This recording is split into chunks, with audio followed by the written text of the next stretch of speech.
to track mowing, yard work, snow removal, and more. For a limited time, get 2.9% financing for 36 months, followed by 6.2 for 24 months with approved credit. We've got the right fit for your property and your budget. Stop by your local Landmark Implement or visit us online at landmarkimp.com today and experience the Landmark difference. Building a new home can be a challenge. A lot of big choices. With our Remington homes, we have designed 15 different floor plans that appeal to a wide range of people.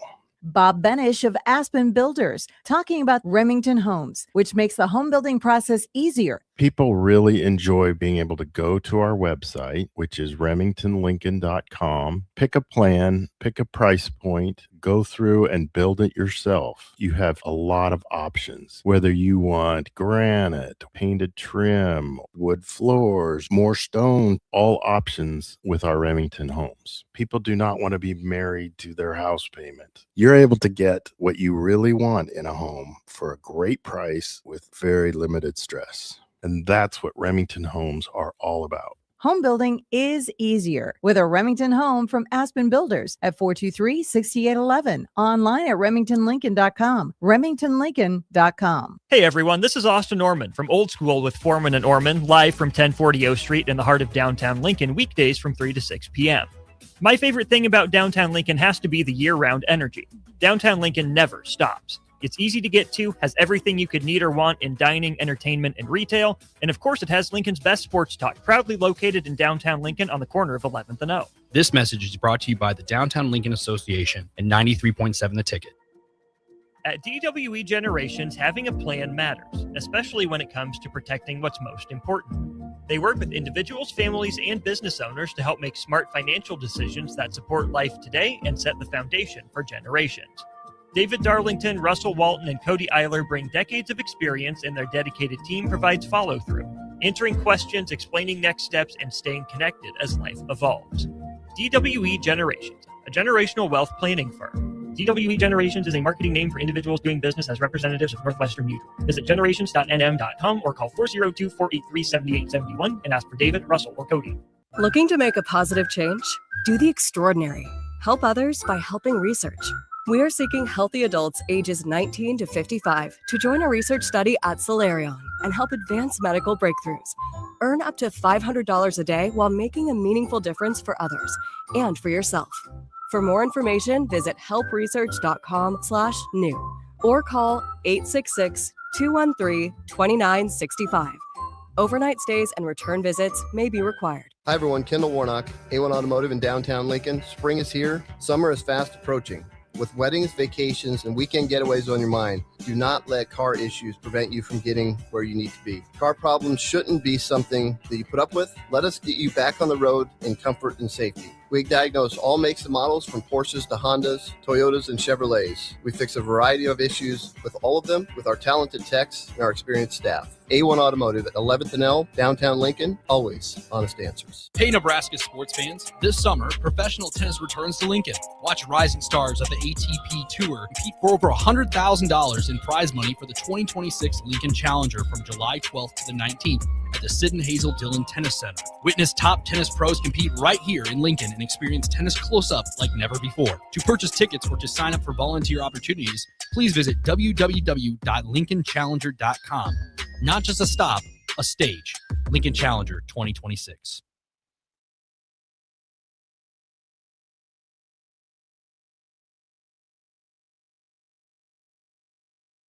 Coming at you live from the heart of downtown Lincoln. This is Old School with Foreman and Orman. Old School with Foreman and Orman is sponsored by Graham Tire Company of Lincoln, Nebraska Football Hall of Famer Jay Foreman. Here's Troy Detmer dropping straight back in the pocket. Rifles a pass. It was tipped and picked off by Foreman. He's at the 15, 10, 5. He'll score! Foreman got it, and it's touchdown Huskers. Black shirts answer the call one more time. And Austin Orman. Hour one of Old School is sponsored by Heartland of Nebraska Windows. Old School with Foreman and Orman on 93.7 The Ticket and theticketfm.com. Yes, indeed. Welcome in, and away we go on Old School.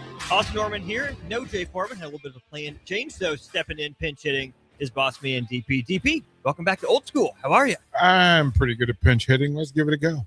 You good at leadoff hitting, good at pinch hitting. Yeah, it's one and the same. Just get on. Plate appearance is a plate appearance. Get the job done, man. One pitch at a time. That is indeed what we do. Getting the job done one car at a time are the good folks over there at Graham Tire Company. They've got 4 Lincoln locations. They've been proudly serving the greater Midwest area for more than 75 years. More than just tires, they do all kinds of car and light truck repairs too. From brakes to oil changes, trust Graham Tire for service you can count on. It's Graham Tire, getting you to the places that matter most. 402-464-5685. If you want to be a part of the show, would love to hear from you throughout the course of it. We'll talk a little bit more at Texas Tech, set up some World Cup stuff. I got to still learn my fair share about the game of soccer. I still think there should be backcourt violations in soccer. I still think offsides is dumb if you want to cherry pick. So be it, but that is not up to me, as I'm not a member of the FIFA governing committee. Also talk some NBA Finals Game 4 and plenty more. DP, I do want to get into the Texas Tech stuff, more of it here to lead off the show with some of the comments from mega booster Cody Campbell and head coach Joey McGuire. Kind of felt like they were fed the same line in different appearances that they've made. Cody Campbell doing the media circuit after he pens an op-ed and is in the forefront, and then Joey McGuire speaking at the Touchdown Club in Houston for Texas Tech. Joey McGuire both said, well, we didn't murder anybody. We didn't beat anybody. Is there any world in where, number one, that's a legitimate defense, or number two, Texas Tech is a sympathetic character through any of this? Okay, first things first. Screw Texas Tech. I've said this all along, and I can speak from a former resident of the state, and being a part of and still connected sports and still connected and understanding that business is business. And here's the thing, just because you're doing business doesn't mean you have to do bad business. Dirty business. Right? Like, it just, you don't have to. And again, they don't particularly care what we think. So it shouldn't matter to us what they think. Mm-hmm. They don't care. But see, they get to do business with people who do care. Mm-hmm. And that's where the line gets drawn. You can listen. They've chosen to do business with people that care. It's like being a part of a home association. Quite frankly, brother, I know you want that pole in the middle of your living room in front of the window that my kids have to see, but I don't have to put up with it. Right. So there's all sorts of things happening. And there's just adults indulging in full-on bad behavior because of 3 magical letters, WIN. Well, that's not good enough reason. We know that. Well, no, I get it. Right, I agree. But we know. Yeah. This is where I get frustrated because I ask people, fans, coaches, administrators, what's your pecking order? What's the priority? If you tell me it's winning, I understand that it's winning, but there's still the factor that beyond that, you still have to fall in line, because winning in a league of one isn't winning. If you finish first in a league of one, guess what? You also finished last in a league of one. Doesn't matter. Listen, you can tell yourself you're the best wrestler, best boxer, best baseball player, best basketball player, all those things. You can tell yourself all of those things, and it doesn't matter because there's no value in it. Yeah. It's only when you partner with other people. No thing, no one, an island unto themselves. And Texas Tech, first of all, when were you relevant again? 2008, once. You did it once, and then you did it once again. But in the grand scope of it, what's the anniversary of that national title? How about that one? What's that Blue Bonnet Bowl back in the day? What made a Final Four once? What's the trophy look like? What's the year on that Heisman Trophy for the Red Raider? Right, Stop it. Mm-hmm. Like, the fear originally it was Texas. That it was because everybody horns down. Everybody was mad, leader of the pack. Then it was Texas A&M. Houston, you're cheating. So we're going to go back. We're going to strip Heisman's. We're going to make less of your system. We're going to do that. We're going to do that twice, as a matter of fact. Mm-hmm. Rice University, we're going to put you in the nerd pile so that we don't really have to defend and justify. SMU, you cheated so profoundly that literally we just have to say the 3 letters and everybody knows what we're talking about. And then you go back and revisit it because, quite frankly, you excelled at it the first time. And now they legalized what you did. So guess what? We already know the pile. We know the path. We don't have to deal with this. This is old business for us. Right. We're good. We got this. Right. Baylor, you have your own full silo of issues. My goodness gracious. Yep. Go on, Waco. Do what you do. And then Texas Tech. And you're the ones that, quite frankly, we don't really talk about. Yeah. We think about you. And quite frankly, you produced a really good quarterback. Right. Hey. But that's the thing. Mm-hmm. And now to say that, well, we want this quarterback. Why? First of all, has Davidson done that for another shooting guard since Steph Curry? Yeah, like what are you doing? What are you doing? And to say, well, we didn't kill anybody. Sigh, exhale. You've shown who you are. I don't have to hear anything else. Mm-hmm. I don't have to hear anything else. Matter of fact, I'm gonna be purposeful and not listening to anything Texas Tech has to say because there's no value in it. Might not have murdered anybody. Might be responsible for killing college football. Well, I don't know that I don't know if they care because they're killing a thing that, quite frankly, they're an outsider looking in. Have proven not to care about. College football don't love Texas Tech. Not like Texas Tech wants to love college football. Not even close. No. This is where stalkers become identified, right? I want to be a part of that. This is where villains are made, right? You won't include me. You won't welcome me in the party. You won't give me a key card to the top floor. So I'm gonna make it real difficult to get up there and for it to exist. And it just becomes too much, right? Like we know. Everybody knows what's right and wrong. They choose to ignore it. That's the part. And, it's difficult to think that people don't want to just simply be decent. Yeah. Like to be decent. Sorsby knew he did wrong. Texas Tech knew. As a matter of fact, Indiana knew. Right? Everybody involved. Cincinnati knew. Cincinnati knew. They knew. Source's agent knew. Yeah, go. It's like you're connected to the NFL circles. Do you think this was on the NFL's radar before it even broke? Well, here's the thing: the NFL wasn't looking, but knew. The NFL wasn't looking and knew. And Texas Tech, you can't tell me that you do diligence, that you're compliant at the NCAA level, at whatever level that is. Mm-hmm. Tell me you weren't compliant without telling me that you don't care about compliance. They didn't do the job. Yep. Listen, did they call the previous schools? Did you ask? Did you check with his girlfriend, his roommate, check with his banker? Look at the bank account. Quite frankly, there are folks that do that sort of thing. Mm-hmm.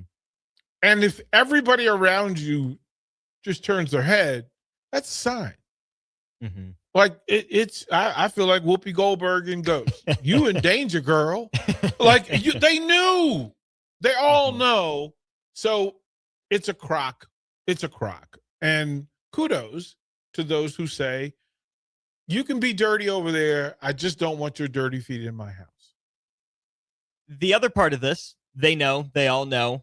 And I go back to your point about Texas Tech knowing that what they're doing is wrong. Mm-hmm. Here's the thing, DP. Morally, ethically wrong, but potentially legally valid, which is a function for some degree of the system. But I saw someone lay it out. He's a litigator in Texas, a big-time lawyer down there. Chris Cradaville says, unless and until the Amarillo Court of Appeals or the Texas Supreme Court stays or dissolves the valid temporary injunction, Tech would be well within its right to take legal action against any entity that attempts to punish Tech for complying with the controversial but lawful TI. Sorsby's been reinstated by a lawful order from a court of competent jurisdiction, and while Tech is not obligated to play him, it currently has the right to do so. Just because you have the right to doesn't mean you should. And Texas Tech continues to say, but we have the right to. But here's the thing. Should we? We have a full history of things that were legal, air quotes, that were awful. Yeah. Awful things. There's a whole faction of sports where people were allowed to participate. It was legal to not let them participate. It's really awful humanity. Yeah. And we know that. Well, completely deprived of humanity. We know it's bereft. We know that we should do better. And then there are people that will go, well, but it's legal. Okay. And not the defense you think it is? And by right of first refusal, I do not have to schedule you. I do not have to do business with you. I do not have to get in bed with you. Mm-hmm. And those are also legal things. And here's the other part. Be careful, Texas Tech, because there are people that have been in your closet. They've been in your closet. They know what's in your closet. Mm-hmm. So the moment you get into that, well, hey, we're going to do the legal thing and we're going to take you to court to do so. Well, you open that closet door. Who knows what skeletons, what bones will fall out? Unfortunately, I think Texas Tech has history with things or people falling out of closets. Yes. There's a pretty memorable story about that. Yes. So your point is taken figuratively and literally, Yes. Unfortunately, in Texas Tech's case. But here's the thing, DP, you mentioned, an island for not just for no one, right, or one person. That's what Texas Tech is putting themselves out on. And think about this. If they want to start playing big boy football, there's room for innovation. There's room for bull in the china shop. Probably not like this, because the teams that you're going to want to associate yourself with in the Big Ten and the SEC are not happy about what you're doing. Yeah, you had to get their attention somehow, but now you're proving you're not a trustworthy partner. We won't want you in our league. Will you get in? Probably, but everyone's going to be looking at you sideways and backwards and triple checking your work and making sure you're worth it. Because right now, yeah, the money is one thing, and maybe that wins out in the end. But some group of someone is always going to think that's some funny money if Tech's part of whatever comes next in college football. Well, but I mean, again, Texas Tech, it's not like your card key works at the Pentagon. It doesn't work in the penthouse floor. But their goal is that it works in the next one. It doesn't. Well, well, if you want to be, as long as I can get in the lobby bar, right, which is people aren't really sitting and spitting over the Big 12. No. Right? No. People aren't really losing their minds. I mean, think about it. You're a Texas school. You're a Power 4 Texas school that couldn't and shouldn't have gotten into the SEC. The SEC said, nah, we like your big brother and your cousin. We just don't like you. Did you make the jump to the Pac-12 either, Texas Tech? No. Did you make that one? No, because quite frankly, those folks looked at you funny. The other Texas people are here. You could have gone through and partnered up with Rice and the Incarnate Word. And there's tons of other Texas that you could have been a part of. And you could have been the big dog in a small pond, but you didn't choose to do that. Big fish, small pond. No, you're a bad fish in whatever pond you're in. Mm-hmm. Well, and I think to that point, Rice is a reputable institution. They got, to your point, kind of kicked down the line. You think about Tulane. Tulane was like basically a charter member of the SEC. Bye. Yeah, those two schools have probably accomplished more than you have, Texas Tech. You're not even Louisiana Tech come on, what are we talking about? Right? That we can go through. Honestly, we know from a monetary standpoint, Texas Tech and SMU really carry some leverage because, quite frankly, they're willing to do all the dirt that other people aren't willing to do. Right? Publicly. You say it out loud that SMU said, there's no way we're supposed to have 2 of the 5 best running backs in the country. But watch this. And put them out in full display. Invited the entire country into their space. Look at us. Look at us. Who'd have thought that we're here in the Heisman category, that we're in the Heisman talk? So they didn't care. They didn't care. They don't care now. No. So here's my thing. When somebody does it, I will try to care about most people until they prove that they don't care about themselves. Because then it's too hard for me to live for them and to carry their burden for them. Yeah. If you're willing to work on getting better, I'm all for it. But if you want to do damage to yourself, I'm gonna wave. I'm gonna put my palm to you and go, okay, before you do that, let me consider. But if you decide to be bad anyway, then I just gotta wave. I just gotta wave. I appreciate you. I see you. I wish you well. Just not with me. That's fair. Another interesting line, I think, from some writing about this. If the Big 12 gave Texas Tech the boot tomorrow, the league's media value would decrease by 0.0%. The conference already has 3 other schools in Texas, including 2 of the top 6 TV markets in the country, TCU in Dallas-Fort Worth, and then Houston, obviously, with SMU in that mix as well. Not in the Big 12. That's a Pac-12 or an ACC market, but probably someday coming back to the Big 12, I would guess. Lubbock is not in the top 6. It is not in the top 60. It is not in the top 136. Lubbock is the number 140 TV market in the country. Can I 140? I listen. There are a bunch of pro wrestlers from Lubbock, Texas. Really? Yeah. I get it. Right? They find their way through there. And all I care about Lubbock. I mean, one, I'll give Mr. Mahomes all the credit in the world, and then Buddy Holly. Okay. Other than that, it's a drive-by. It's a drive-by city. Go ahead, man. Y'all can do what you do. And I understand that there are people that have that, and they want that, and will do anything to be number one. Mm-hmm. There's no metric that exists that Texas Tech will be number one in football. There's no metric. Haven't seen it yet. What are they? If you did a Texas State college football ranking, where would Texas Tech be? Are they top 10?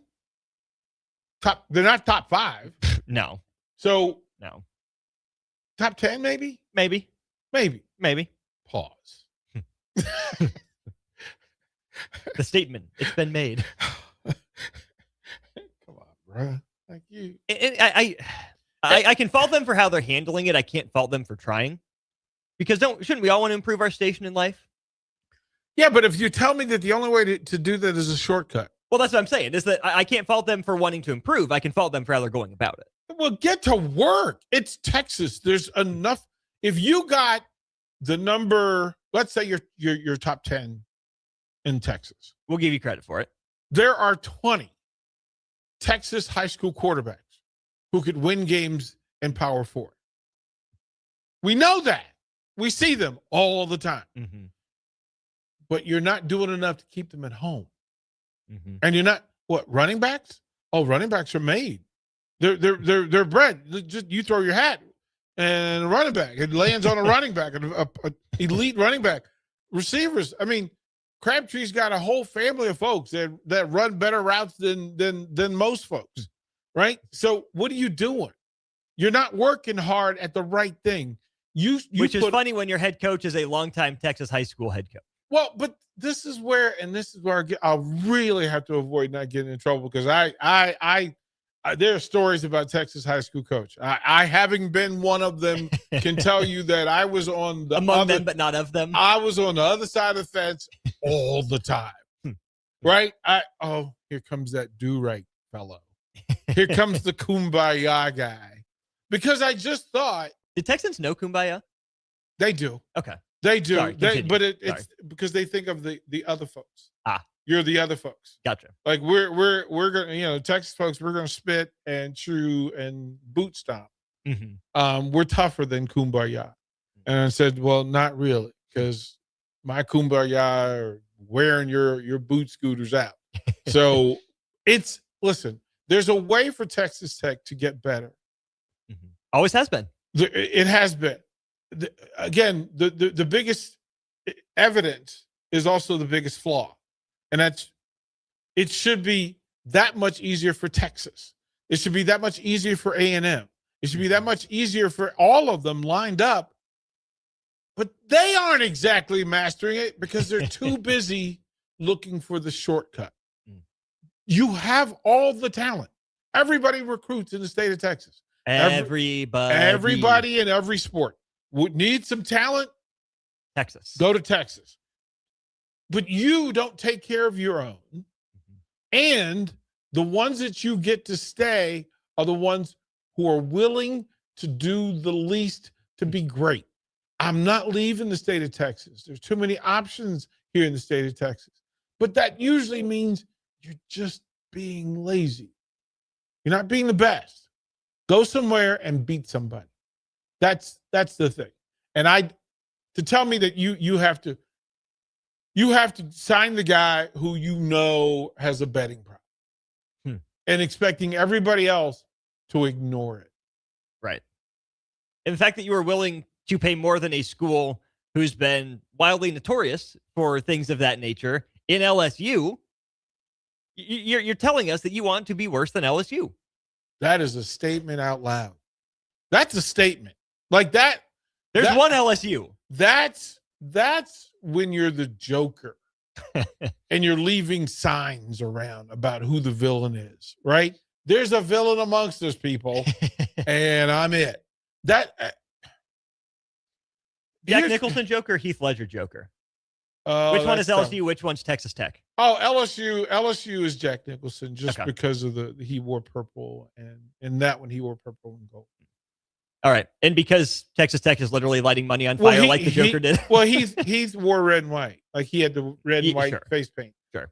Jack had the purple. As a matter of fact, Prince did a song from the movie wearing purple and yellow. So maybe that's why I identify that as an LSU villain. I like it. But they all like being villain. That's the other part, is that there are people who don't mind being villains. Mm-hmm. Now this was when you're in the South and you're from the South and you hang around too many people in the South that they will tell you how good they are, how much integrity and character they have. They will cheat like the gangbusters on Saturday and then pray it all away on Sunday. Listen. Pat Pastor's busy, you're saying? Amen. Listen, on Saturday, they will curse you and cheat you, but on Sunday morning, they get up and act like, I don't know what you're talking about. That is a Texas. That guy upstairs, he said I'm good. So. He said, as long as you forgive me, you didn't say I couldn't do it. You just said I had to ask for forgiveness. And I'm telling you, in that coaching world, in the athletic world, and even in the parenting world, because there are a lot of kids whose parents look the other way because it fits. It fits. It takes care of a thing. And if you don't have any money, I understand when somebody shows up with a bag and saying you need to, Marcus Dupree in Oklahoma told the story. He told the story. I mean, Ricky Simmons will tell you, listen, you go to different parts of Texas, they'll tell you that bag will make you question a lot of things about yourself. You open that bag up, there's a mirror sitting on top of the money. Yep. Yeah, right. Like you better understand. Well, you trust the people who put the mirror at the top of the bag. You don't trust the people who put it at the bottom. No, that's fair. That's all fair. I would say that there's a pretty famous writer named Paul who would argue against what you're talking about with the Saturday versus Sunday approach and attitude. I think he had some things to say about, well, then shall we say, should we go on sinning so that grace may abound? Well, this guy Paul would say, maybe not. Listen, there's another Paul that said it took him on a Sunday where he was sitting in church when he realized he was tired of watching Sam Cunningham run over his players on Saturday night. So he had to make some changes in what he believed in. It took all of that in space to change college football. And that's what it takes, quite frankly, is somebody to come along and say, okay, everybody, let's be honest. Like, we have this gentleman's agreement, and gentlemen should never have been the word when it came to most gentlemen agreements aren't gentlemen.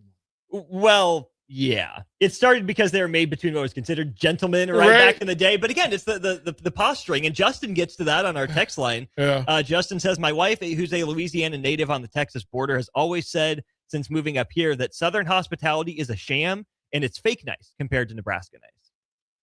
Nebraska nice. I saw a comedian just the other day who talked about Midwest nice and the other side of the mirror. Right? That it exists there too. You can be nice in full. And I think it's simple to be nice without really wanting to do harm to others. Sometimes you can just say, oh, bless his heart. You don't mean any ill will, but you are fully acknowledging that ain't, darling, that's not it. Darling, are you sure? Bless your heart. I love that phrase. Like, I didn't grow up with it or in it, but every time I hear it, I can just feel the context behind it. It just drips with it. Listen, I in Virginia, which again, there's much confusion over the Mason-Dixon line and the South and country. Okay. Right? So there's country, there's Southern, there's all sorts of different factions, right? So we have to remember that. But in the Black church, there's a thing that happens where, again, you are in the Lord's house. But grandmoms are the best comedians in church. They learn. And there's a thing that happened. Every grandmom in church, when she grabbed your hand and leaned over to you and said, baby, grab some candy out of my purse. They were about to say something. They were about to say something because then it was, look at that. That's all that had to be said was because there was a joke coming. And often that said everything. And she was like, he'll forgive me at 4 o'clock. Well, 4 o'clock, we're going to have Kevin Meyer, Myers Cork and Bottle. Hopefully Uncle Kev doesn't have to do any work of forgiveness. Bless his heart. Bless Kevin's heart. When we get back, I want to talk about the different types of villainy. How Texas Tech and LSU's villainy compares to other villains that we might consider in sports. Let's do that when we get back to Old School, brought to you by Graham Tire. This summer, as the world watches the pitch, Raising Cane's is serving up the best matches all tournament long, like chicken fingers and cane sauce. No matter who you're rooting for this summer, kick it with Cane's for the games. One love. Hey, Nebraska sports fans. This summer, professional tennis returns to Lincoln. Watch rising stars of the ATP Tour compete for over $100,000 in prize money for the 2026 Lincoln Challenger from July 12th to the 19th at the Sid and Hazel Dillon Tennis Center. Witness top tennis pros compete right here in Lincoln and experience tennis close-up like never before. To purchase tickets or to sign up for volunteer opportunities, please visit www.lincolnchallenger.com. Not just a stop, a stage. Lincoln Challenger 2026. Hey everyone, it's Brie Marie. Join me and James Rowland every Sunday night at 7 p.m. from April through August for the Finish Line. We'll do laps around the headlines and dirt track racing, let the rubber meet the road for NASCAR news, and talk with special guests, including your favorite local drivers and racing personalities.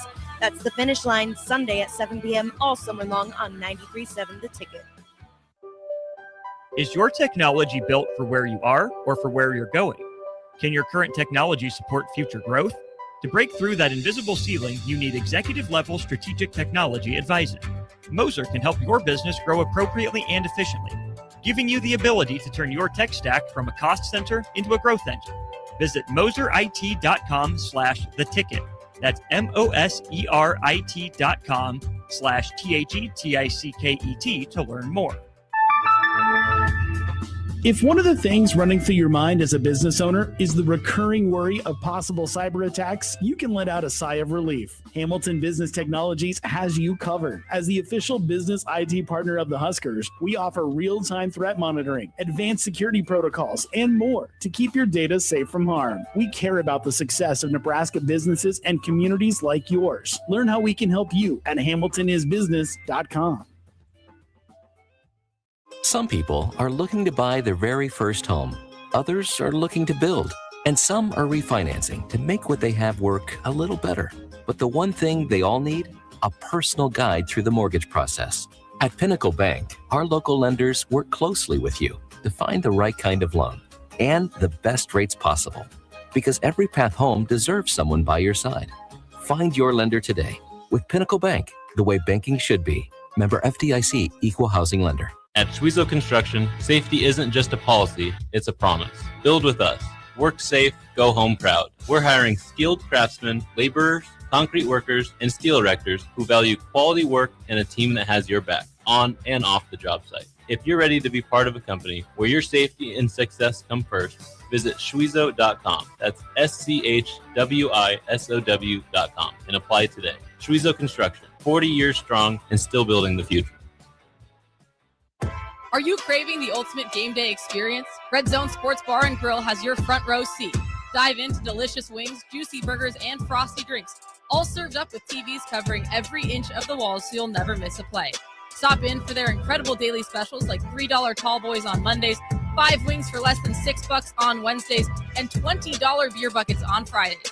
Red Zone Sports Bar and Grill right by the Lincoln Airport at 3111 Northwest 12th Street. Imagine if the people who work at your bank were neighbors who could help with a home loan. Congratulations. You're approved. Or friends who love to shop local. Have a good one. At UBT, who you work with matters just as much as what you're working toward. Hey, thanks for helping. That's why your money has more than a banker. It has people. Union Bank and Trust.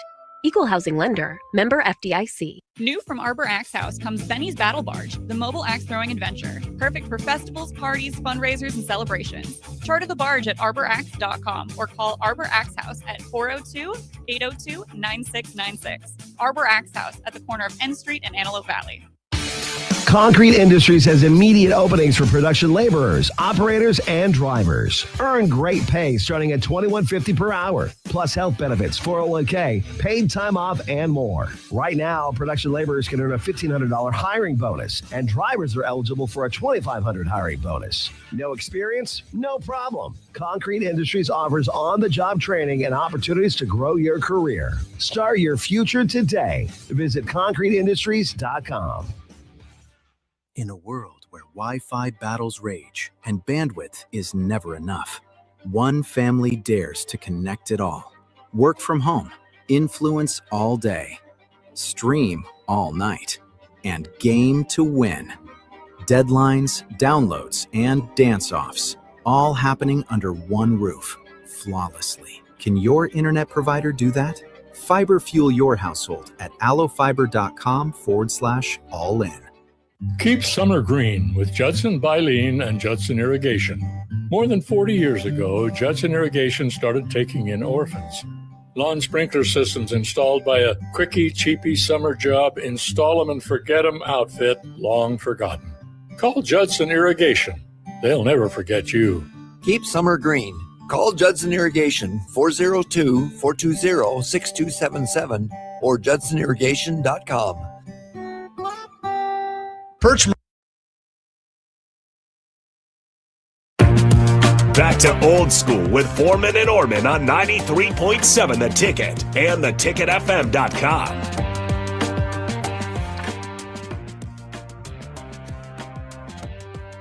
Welcome back in. It is Old School, hour one of the show. Whether we are on stream only like we are now or on the radio and streaming everywhere worldwide. Brought to you by Heartland of Nebraska Windows. Appreciate them, everything they do for us. You see the information scrolling it down below. If you're watching on stream here with us, you can give Heartland of Nebraska Windows a call today at 402-430-3852. You can also visit them online at heartlandofnebraskawindows.com. Learn more about their free estimates, full window replacements, all vinyl triple pane windows, and lifetime warranties on everything, all while keeping their prices affordable. Well, what college sports can't afford is the status quo. Lots changing in college football for the better and for the worse. But I want to broaden this out, DP, more generally in college sports specifically, because I think we've seen, outside of Lubbock and Baton Rouge, a lot of rallying of the public against Texas Tech and against LSU. It's a little different what Texas Tech and LSU have taken on themselves as opposed to just some recent names that come to mind for me. Tony Vitello, Tennessee head baseball coach, former, now manager of the San Francisco baseball Giants. Wow. And how about Dan Hurley over there in Storrs, Connecticut? College basketball's biggest villain. But neither one of those two guys rose to the Texas Tech LSU level. John Calipari was a villain in a lot of circles for a lot of years. But the way we talk about John Calipari's villainy is different than we talk about, say, Bill Self's villainy over there at Kansas, on and down the list. I don't know how much you agree or disagree with that assessment, but what's the difference between the villains that everyone roots against and the villains that are good for the sport? Time and location. Time and location. There are pockets of America where Nick Saban should be the great villain of all villains. Literally everything been done to, yeah. There are pockets of America that really didn't like Lou Holtz. There are pockets of America that didn't like Bill Parcells. Mm-hmm. It's time and location. What are you willing to put up with when you have to put up with it? Mm-hmm. And quite frankly, we're much more forgiving after the fact. When there's time, there's space in between when it was done, and when it was not done. One of those, we point out that Muhammad Ali was a villain because he didn't want to serve in the military. But time kind of pointed out, okay, I get it. Martina Navratilova was bullied. Yeah. And until we realized, geez, that's everybody's auntie. Martina fights for everybody, right? Like it's really a thing. There's certain people. There's several tennis players who fall in that category of we didn't really like them. People dare I say like Bryson DeChambeau in golf, maybe? Yeah, I mean they're people working his way there. Well, I mean, people, depending on what side of the fence you are, John Daly. Now, and Phil Mickelson. Now. Well, Phil did something else. Well, but Phil always does something else. Yeah. I think Phil's creeping toward the wrong side of that line for more people, but I take your point. Phil is, Tiger. Yeah. Right? So it happened. Charles Barkley falls in that. Jordan falls in that. Magic falls in it for a reason or two.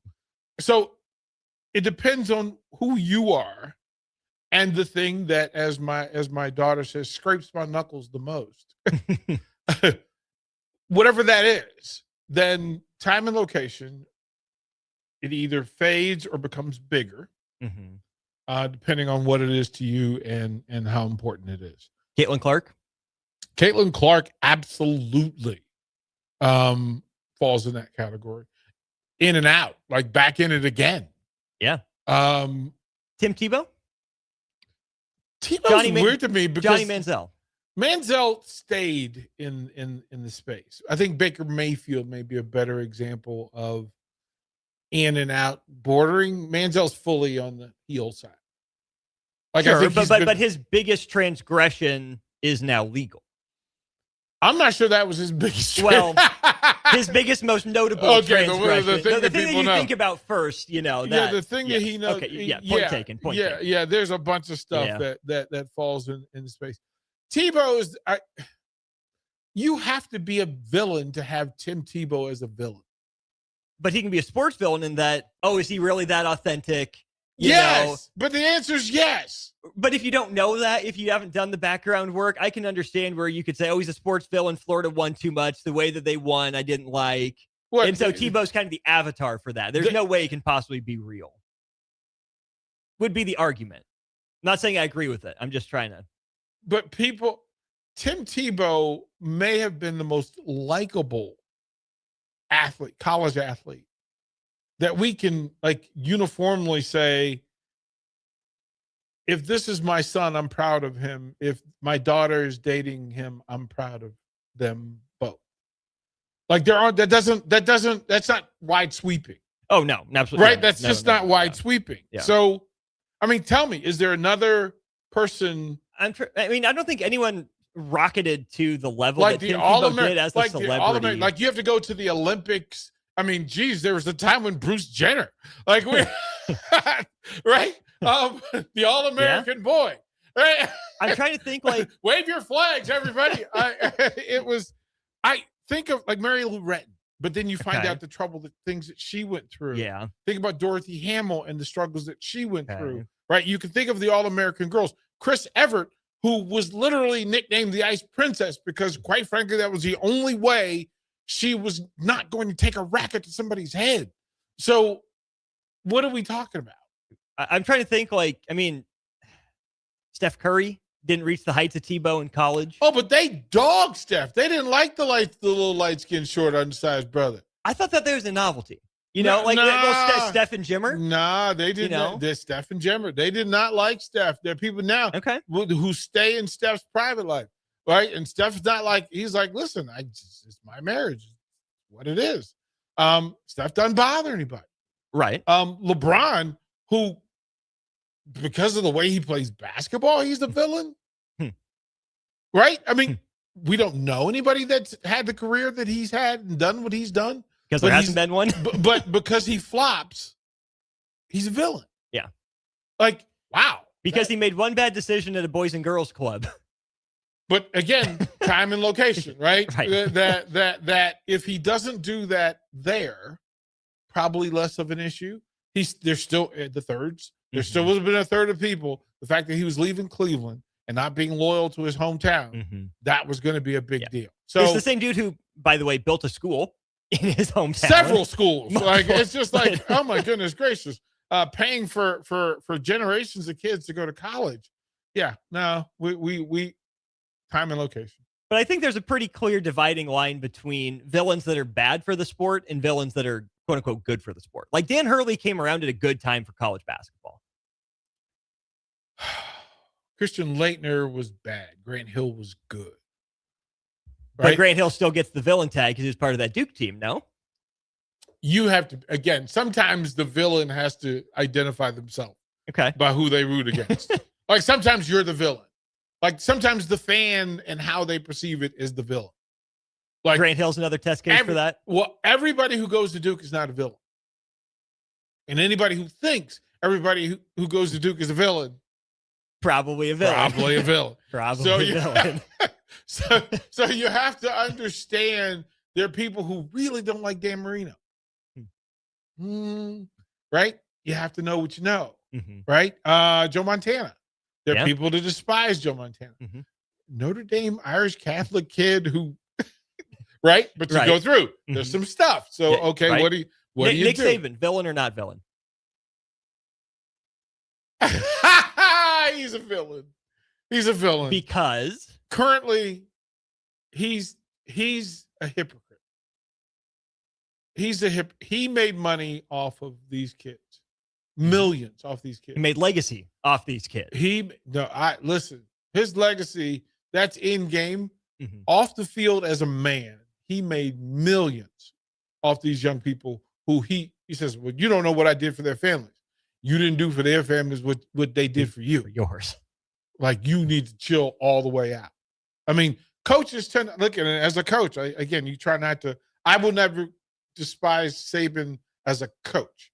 As a person, we can have a different conversation. Belichick in that boat. Belichick. Question mark. Well, I want to say exclamation point, but I'll say question mark. It's the Texas Tech thing. If cheating bothers you, then cheating bothers you. Right? I can't go, cheating stinks. Betting stinks. But Belichick cheated. Hoodie cheated. Yeah. Which in turn means Brady cheated. So if Brady's your hero, if you're not giving Brady the same reaction, if you're not giving Sorsby the same reaction you give Brady, easy. Hey, now. Easy, because both shortcutting, both being a little shady. Right. So Urban Meyer, same thing applies. Right. That's the next one. Same thing applies. Well, we can go to the Duke example in the NBA would be kind of the Thunder, right? SGA, probably not a villain. More in the LeBron camp. Luguentz Dort, probably a villain. SGA is a villain. He's a villain now to San Antonio. He's a villain. They Does the villain have to be vanquished, or does the villain have to win? The villain has to be vanquished to not be the villain. That's the only way. Well, Spurs just beat SGA. Well, but I still think they're not sure. They still did it. It's Rocky and Apollo Creed. Okay, sure. You're not sure. You need the trilogy. You need the trilogy to kind of know what it is you're doing. I don't know. Ivan Drago, full villain? No, because he recovered. He forgave. I agree. He forgave. He figured it out. And he got away from his the real villains of the movie. Brigitte, what are we doing? What are we? Listen, she's such a villain that she ended up with Flavor Flav. Like that. Like if you can't be, you can. If there's a red flag, Flavor Flav. That is a red flag. That is you went from Stallone and Drago, Dolph Lundgren to Flavor Flav. On purpose. Yeah. You chose it. Ooh, maybe not. Well, maybe not. We're led to believe you chose it. Hey. All right, let's take a pin in that. We'll go to break short one to wrap up hour one of Old School after this. 93.7 The Ticket is Lincoln's home for Kansas City Royals baseball in 2026.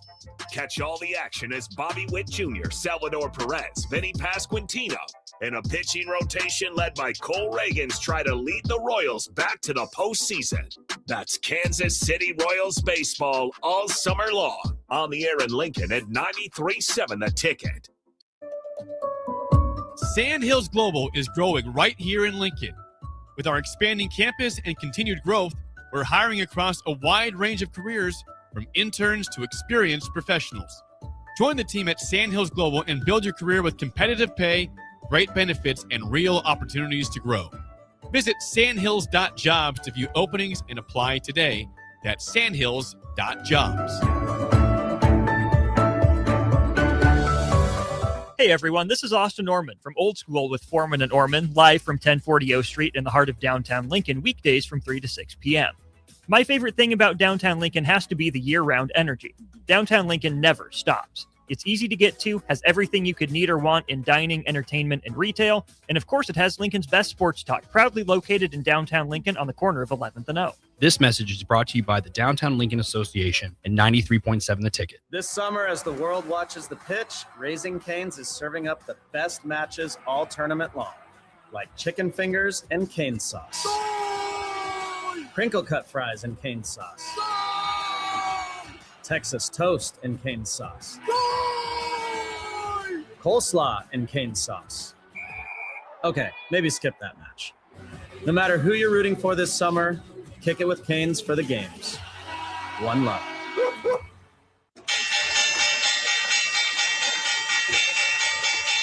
What does it mean to be rich? Maybe it's less about reaching a magic number and more about discovering the magic in life.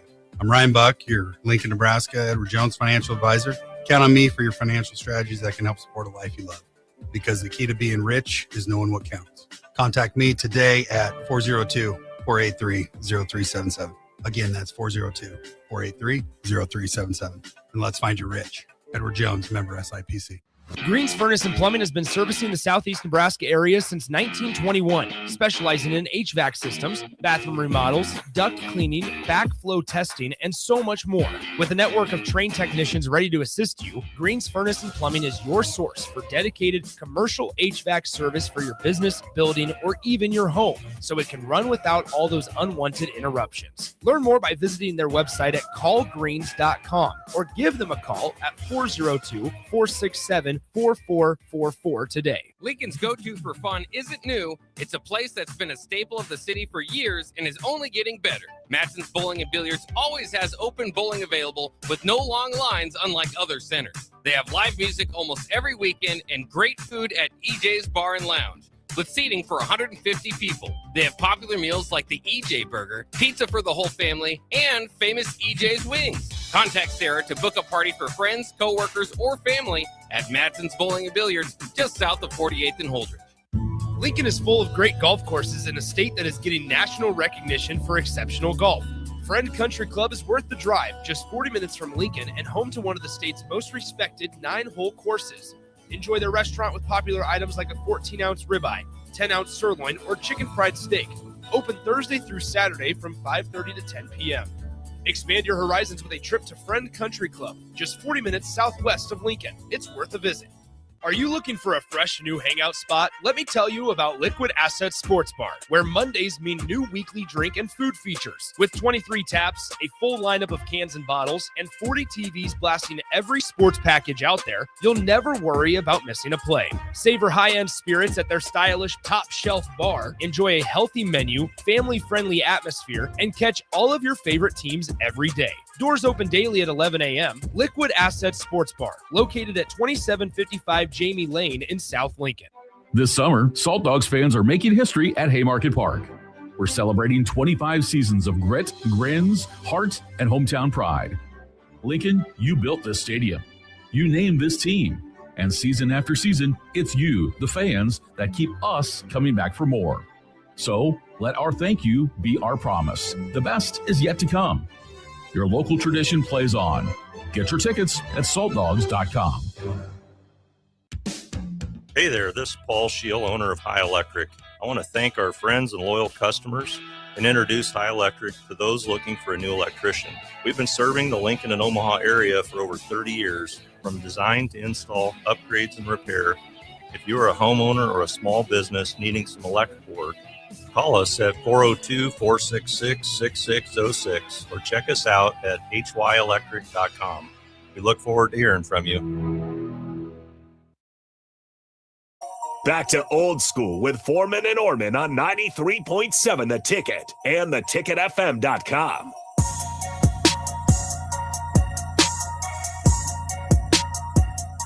Welcome back in. It is Old School, hour one of which is brought to you by the good folks over at Heartland of Nebraska Windows. Decidedly not villainous, Heartland of Nebraska Windows. Big shout out to Gary and the Schunkweiler family for putting their name on all sorts of good work. Local crew, local team of installers. Not contracting out, not farming your work out to other people. They will make sure they get it done themselves. They will do a great job for you. Learn more online, heartlandofnebraskawindows.com. You can also give them a call, 402-430-3852. Any other villains that we can think of, whether true, on the line, or misrepresented? So I think the right way to approach it would be Nebraska villains. Villains who attended Nebraska, or villains from the perspective of Nebraska? In or out, right? Okay. In or out, either way, right? Because it would be somebody that maybe somebody else from somewhere else would think is a Nebraska villain. Is a villain who Nebraskans don't, right? And then those natural villains that just irk Huskers, that just, and maybe rightfully so, right? Who's the biggest Nebraska coaching villain? Ooh, coaching against Nebraska? Yes, or coaching against Nebraska, because Barry Switzer's not it. Like, people have forget, again, Bowden location, like they've forgotten, because he and Coach Osborne took pictures together and signed them and did all the things together. Who would Coach Osborne never take that picture with and sign? Well, I think in terms of on the field stuff, it's Bowden. I think there's an argument maybe for like a Bill Snyder, potentially. McCartney over at Colorado. Who's the basketball coach villain? So you can think Matt Painter. Any of the right? Any of the Bill conferences. Self. Well, is it because you couldn't beat them, or because you just didn't like them? Well, all the above. Okay. I mean, like, I'm trying to think. You tell me like Bruce Weber at Kansas State is a Nebraska villain? No. I don't think I can go that far. I think if Bill Self is a Nebraska men's basketball villain, kind of like the scene from one of the Avengers movies where one of them tells Thanos, "You took everything from me," and Thanos says, "I don't even know who you are." That's kind of Kansas to Nebraska at this point. Well, that's how it is now, right? Like, there are several people that Nebraska dislikes, but they're like, "You're not." Who dis? Yeah, new phone. Who dis? Yeah. Like, I didn't add you as a contact. Yours is 10 digits and 2 parentheses and a couple dashes. I see it's 402. That's all I can tell you. That's all I know. I think this is a good. OG says Jimmy Johnson or Norm Stewart. Which? How about that? Kevin Meyer knows a thing or two about this. Let's bring him in. We'll talk about it over drinks. Does that sound like a good plan? Yeah, that sounds like a plan. That's our plan. Kevin Meyer, Thirsty Thursday from Meyer's Cork and Bottle. We will continue this. Who are the villains from Nebraska and for Nebraska in hour 2 of Old School? Hi, Charlie Stone again, and Andy Goodyear with Honda of Lincoln will be joining me shortly to talk about a milestone accomplishment at Honda of Lincoln. But before I talk to Andy, I'd like to add a comment of my own. I know you have a lot of choices when buying a new or pre-owned vehicle. It was just announced that Honda of Lincoln is once again the winner for the Lincoln's Choice Award for new car dealers. It's not easy to win that award because it's all based on the highest level of customer satisfaction. I think Honda of Lincoln really is your best choice. Now let's talk to Andy. Thanks, Charlie, and thanks for your kind words. Andy, tell us what it takes to win an award like this. Will do, Charlie. It's about being customer focused. Our sales and service team have been with us for a long time, and every day, all they focus on is a 100% customer satisfaction. It's really that simple. Maybe it's time you experience the best. The Honda of Lincoln way of doing business. 27th and Yankee Hill Road or online at hondaoflincoln.com. If you're seeking a career with a growing company, Dana Trucking and Excavating is hiring and looking for additions to their team. Gaina Trucking has a strong team culture, competitive pay, 401ks, and benefits like health, dental, and vision. Drivers are guaranteed 40 hours per week, even in the winter months, and are home every night. Start your career today at Gaina Trucking and Excavating. Apply today at GainaTrucking.com. Looking for the right utility tractor for your acreage? Find it at Landmark Implement. Shop our selection of used John Deere compact tractors from 1 through 5 series with the power and versatility to track mowing, yard work, snow removal, and more. For a limited time, get 2.9% financing for 36 months, followed by 6.2 for 24 months with approved credit. We've got the right fit for your property and your budget. Stop by your local Landmark Implement or visit us online at landmarkimp.com today and experience the Landmark difference. Building a new home can be a challenge, a lot of big choices. With our Remington homes, we have designed 15 different floor plans that appeal to a wide range of people. Bob Benish of Aspen Builders, talking about Remington Homes, which makes the home building process easier. People really enjoy being able to go to our website, which is remingtonlincoln.com, pick a plan, pick a price point, go through and build it yourself. You have a lot of options, whether you want granite, painted trim, wood floors, more stone, all options with our Remington homes. People do not want to be married to their house payment. You're able to get what you really want in a home for a great price with very limited stress. And that's what Remington homes are all about. Home building is easier with a Remington home from Aspen Builders at 423-6811. Online at remingtonlincoln.com. remingtonlincoln.com. Hey everyone, this is Austin Orman from Old School with Foreman and Orman, live from 1040 O Street in the heart of downtown Lincoln, weekdays from 3 to 6 p.m. My favorite thing about downtown Lincoln has to be the year-round energy. Downtown Lincoln never stops. It's easy to get to, has everything you could need or want in dining, entertainment, and retail. And of course, it has Lincoln's best sports talk, proudly located in downtown Lincoln on the corner of 11th and O. This message is brought to you by the Downtown Lincoln Association and 93.7 The Ticket. At DWE Generations, having a plan matters, especially when it comes to protecting what's most important. They work with individuals, families, and business owners to help make smart financial decisions that support life today and set the foundation for generations. David Darlington, Russell Walton, and Cody Eiler bring decades of experience, and their dedicated team provides follow-through, answering questions, explaining next steps, and staying connected as life evolves. DWE Generations, a generational wealth planning firm. DWE Generations is a marketing name for individuals doing business as representatives of Northwestern Mutual. Visit generations.nm.com or call 402-483-7871 and ask for David, Russell, or Cody. Looking to make a positive change? Do the extraordinary. Help others by helping research. We are seeking healthy adults ages 19 to 55 to join a research study at Solarion and help advance medical breakthroughs. Earn up to $500 a day while making a meaningful difference for others and for yourself. For more information, visit helpresearch.com/new or call 866-213-2965. Overnight stays and return visits may be required. Hi everyone, Kendall Warnock, A1 Automotive in downtown Lincoln. Spring is here. Summer is fast approaching. With weddings, vacations, and weekend getaways on your mind, do not let car issues prevent you from getting where you need to be. Car problems shouldn't be something that you put up with. Let us get you back on the road in comfort and safety. We diagnose all makes and models from Porsches to Hondas, Toyotas, and Chevrolets. We fix a variety of issues with all of them with our talented techs and our experienced staff. A1 Automotive at 11th and L, downtown Lincoln, always honest answers. Hey, Nebraska sports fans. This summer, professional tennis returns to Lincoln. Watch rising stars of the ATP Tour compete for over $100,000 in prize money for the 2026 Lincoln Challenger from July 12th to the 19th at the Sid and Hazel Dillon Tennis Center. Witness top tennis pros compete right here in Lincoln and experience tennis close-up like never before. To purchase tickets or to sign up for volunteer opportunities, please visit www.lincolnchallenger.com. Not just a stop, a stage. Lincoln Challenger 2026. Why wait until Friday to start your weekend? Go ahead, start right now. You're thirsty now, and 93.7 The Ticket is here to help you stock up. Just in time for the weekend when I like to hit the clubs. Time to broaden your horizons and try some new wine and beer. It's Thirsty Thursday with Kevin Meyer from Meyer's Cork and Bottle.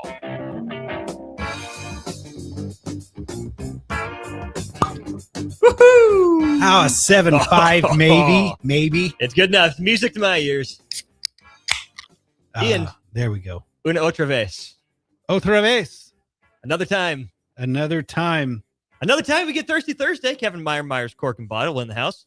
Been a minute, Uncle Kev. I haven't seen you since you got back from vacation. How was it? It was outstanding. That's right. You weren't in last week because you were gone. So we sort of traded places. Well, not really. Passing ships in the night, shall we say? Our ships were going two wildly different directions. Well, did your ship land where it was supposed to, and everything went well? I'm here, aren't I? Yes, indeed, indeed. Good to see you. Thanks for coming in as always. Look who's here to my left. They'll let anybody in this club. D to the P.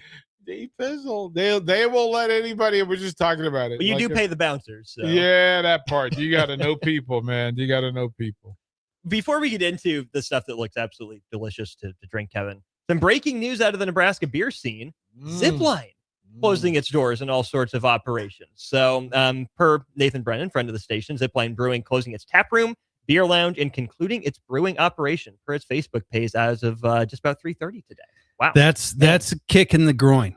I think that, well, I mean, they obviously helped put Lincoln Brewing on the map. That's I want to say the third brewery to close because, well, Empyrean, it didn't close, but they ceased distribution. So they're just brewing beer for the restaurants.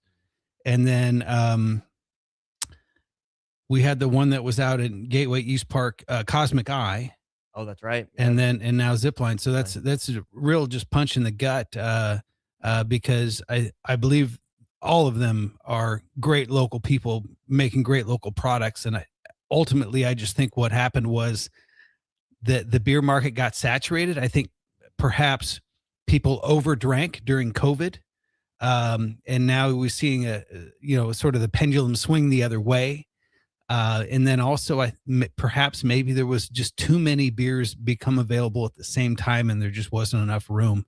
And so it's unfortunate because, I mean, I know the founders got bought out by Acres. So Acres is actually who owned Zipline and they just had to make a business decision apparently. So, but props to everyone who works there because everyone that I know from every one of those breweries is an outstanding person and makes a great local product.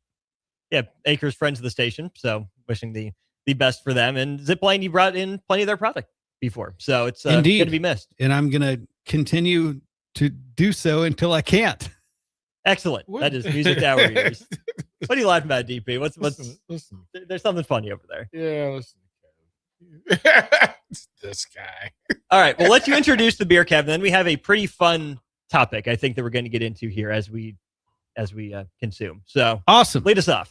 Let's do the beer first. So this is a very unique beer. And, Jay's been giving me way too many props, saying I'm batting 1,000 and he's way too kind. But so now it's my job to test the fence. Okay. Like with one of the dinosaurs in Jurassic Park. Yep. Okay.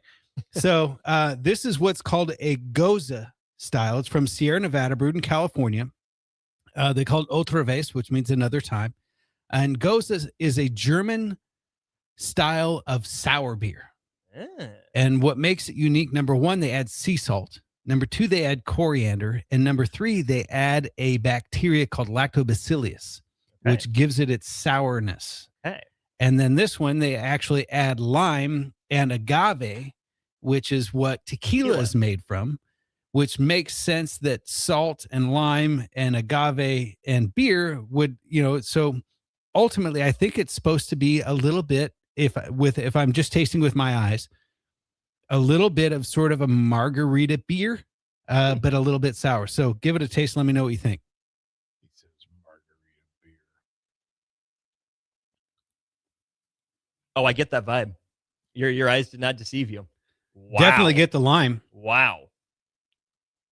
Little bit tart. I don't even care about the tart. it's I don't even care about it and you know how descriptive I get when we start drinking beverages. Mm-hmm. What I could drink this unto itself. I don't need anything else with it. I don't need a reason to drink this. This is clean. This is crisp. This suits a lot of occasions. It tastes like summer in a glass to me. Mm-hmm. Mm-hmm.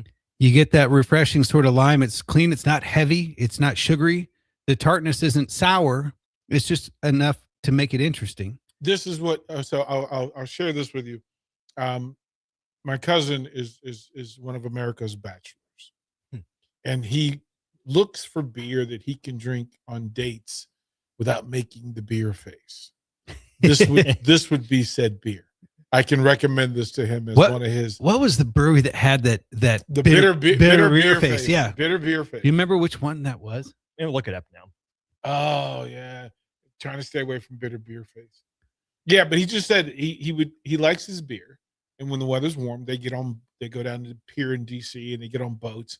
He said, but the thing about beer is that it'll make you make a face. The Keystone Light, Keystone, East Coast. There you go. PA. That came out when I was in high school, and you could buy a case of it for $5. and you didn't learn about it till college, right? Correct. He was planting flags. 100%. I know how Kevin operates. Right. I know how Kevin operates. He noticed the price tag walking through the store. I would never. We know Kevin would never. Yeah, he's told us as much. Just thank God there weren't cell phones back then. That's all I can say. I'm gonna ask you to raise your glass to that. Raise a glass to that, because my goodness gracious, I wouldn't be sitting here. The lime is certainly prevalent. I walk that line between saying it's not overpowering, even though it's distinct, but I also don't get the same like hoppiness on the finish, like a beer. And they're meant to be lightly hopped, so they don't put much in the way of hops. The coriander is what's throwing me off. I don't really taste that.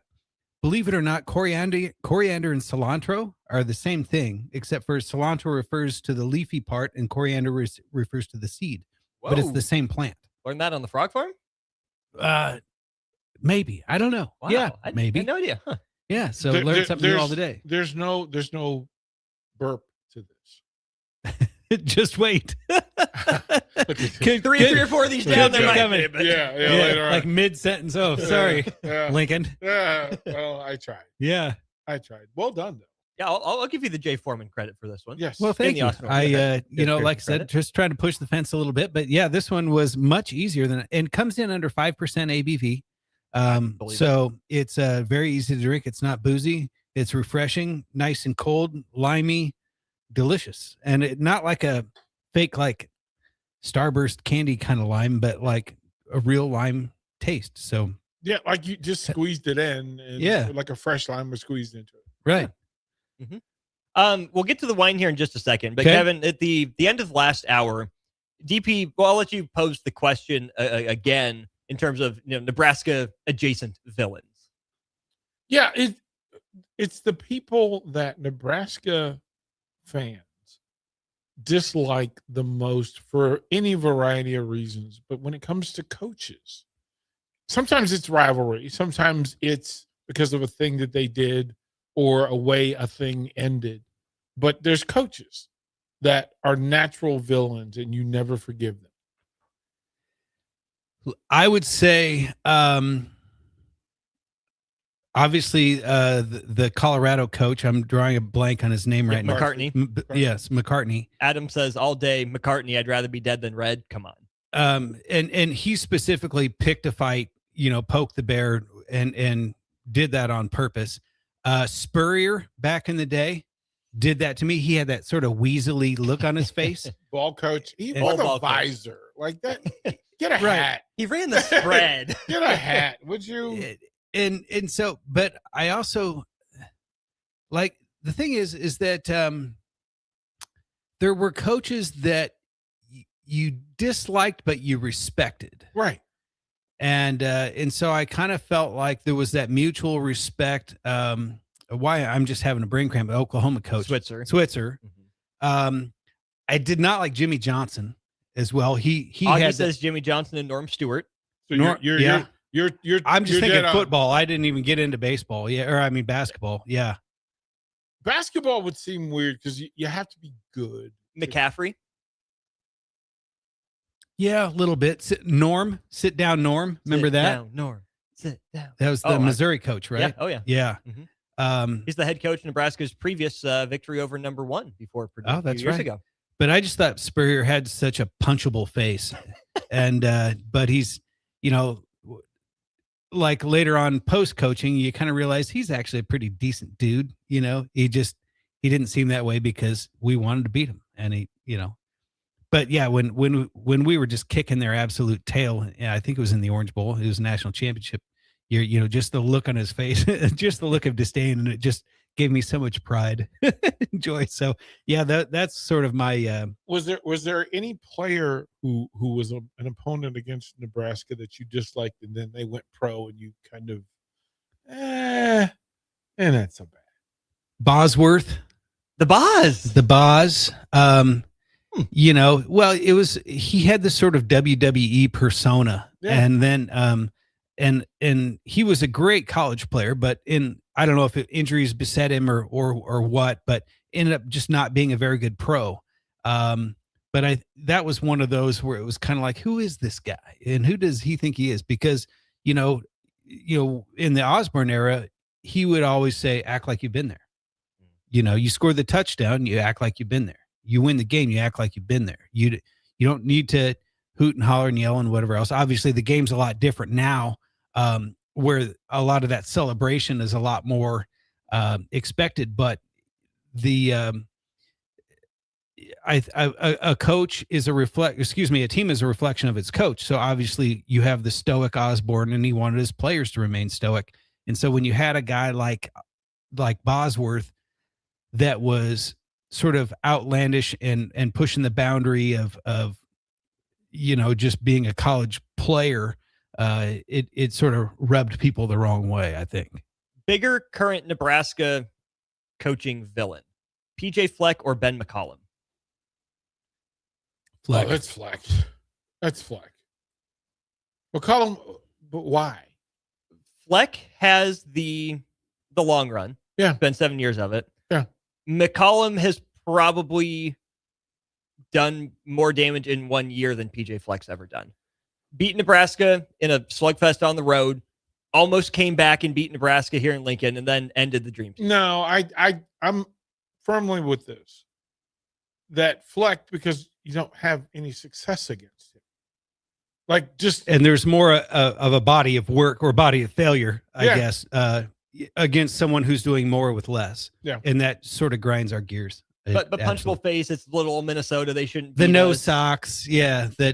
The face work. It's like, that sort of thing kind of, that. The whole row the boat thing. Irritates some people, right or wrong. Well, it just got played out, It's like, okay, I see it for a year. Like maybe, we had Restore the Order. We had Unfinished Business, but that was a 1 year thing. It wasn't like the entire mantra, the whole team for a decade. So, it was a little weird. Well, there are those, right? Mm-hmm. The Ohio State University, where the mantra, we are. Right. There's a bunch of those where you just go, play like a champion today. And of course, people outside the state would say, go Big Red. True. So go ahead, Austin. Get us. We tend to be fickle. Yeah. Is Luke fickle? Sorry, no joke intended. All right, I'm guessing we let this wine open up enough. Yeah. What we got here, Uncle Ken? Little side note. So Francis Coppola, the director, this is his claret, and so a little bit of history behind Francis Ford Coppola. Besides being the director for The Godfather, The Godfather, and subsequent movies, and a bunch of others, really, really famous cinematic flicks. He bought the original Inglenook Vineyard in Napa Valley, which was like, when you want to talk wine royalty, you think of like Robert Mondavi, you think of Louis Martini, and the guy the drink was named after.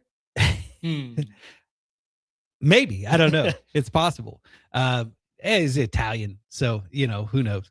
But and it's funny because a lot of the people that founded the Napa Valley wine industry were Italian, so hence the name Mondavi, hence the name Martini. And then Coppola obviously is a very Italian name too. But bought the original Inglenook Vineyard and revived it and started his own brand of wine.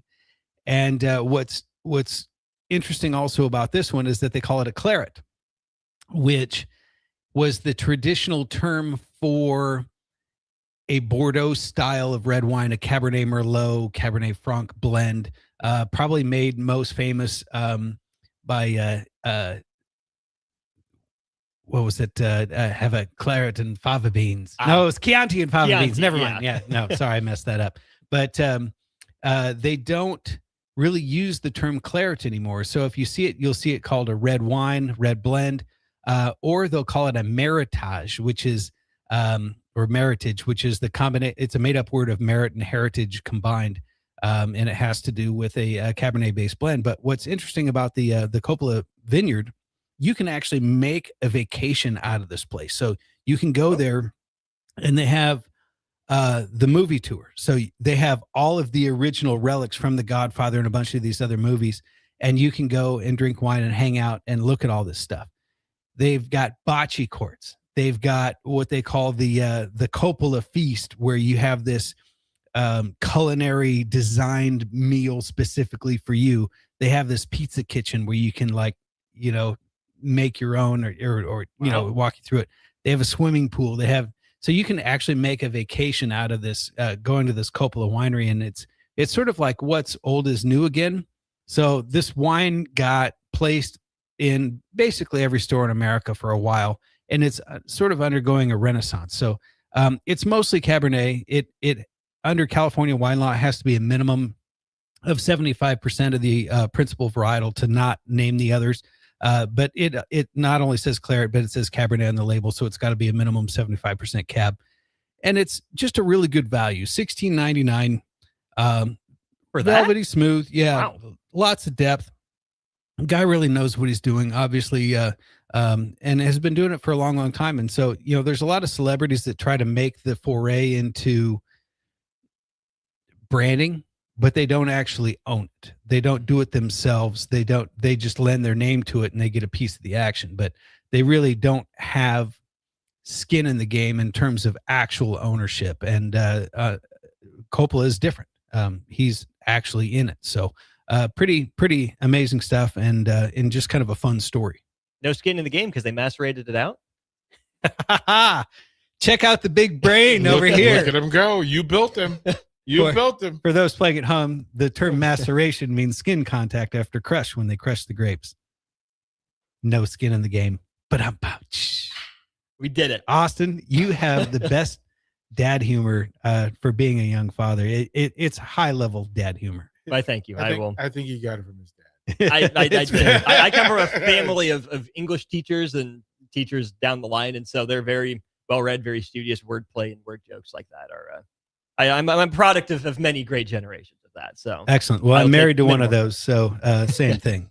This is great. DP, I want your thoughts on it. I get the depth they're talking about. Kev hits with a little like spicy punch almost at first, and it doesn't stick around, not in a bad way, like it's shallow, but like, oh, I can keep going back to the well. It's not going to overwhelm my palate.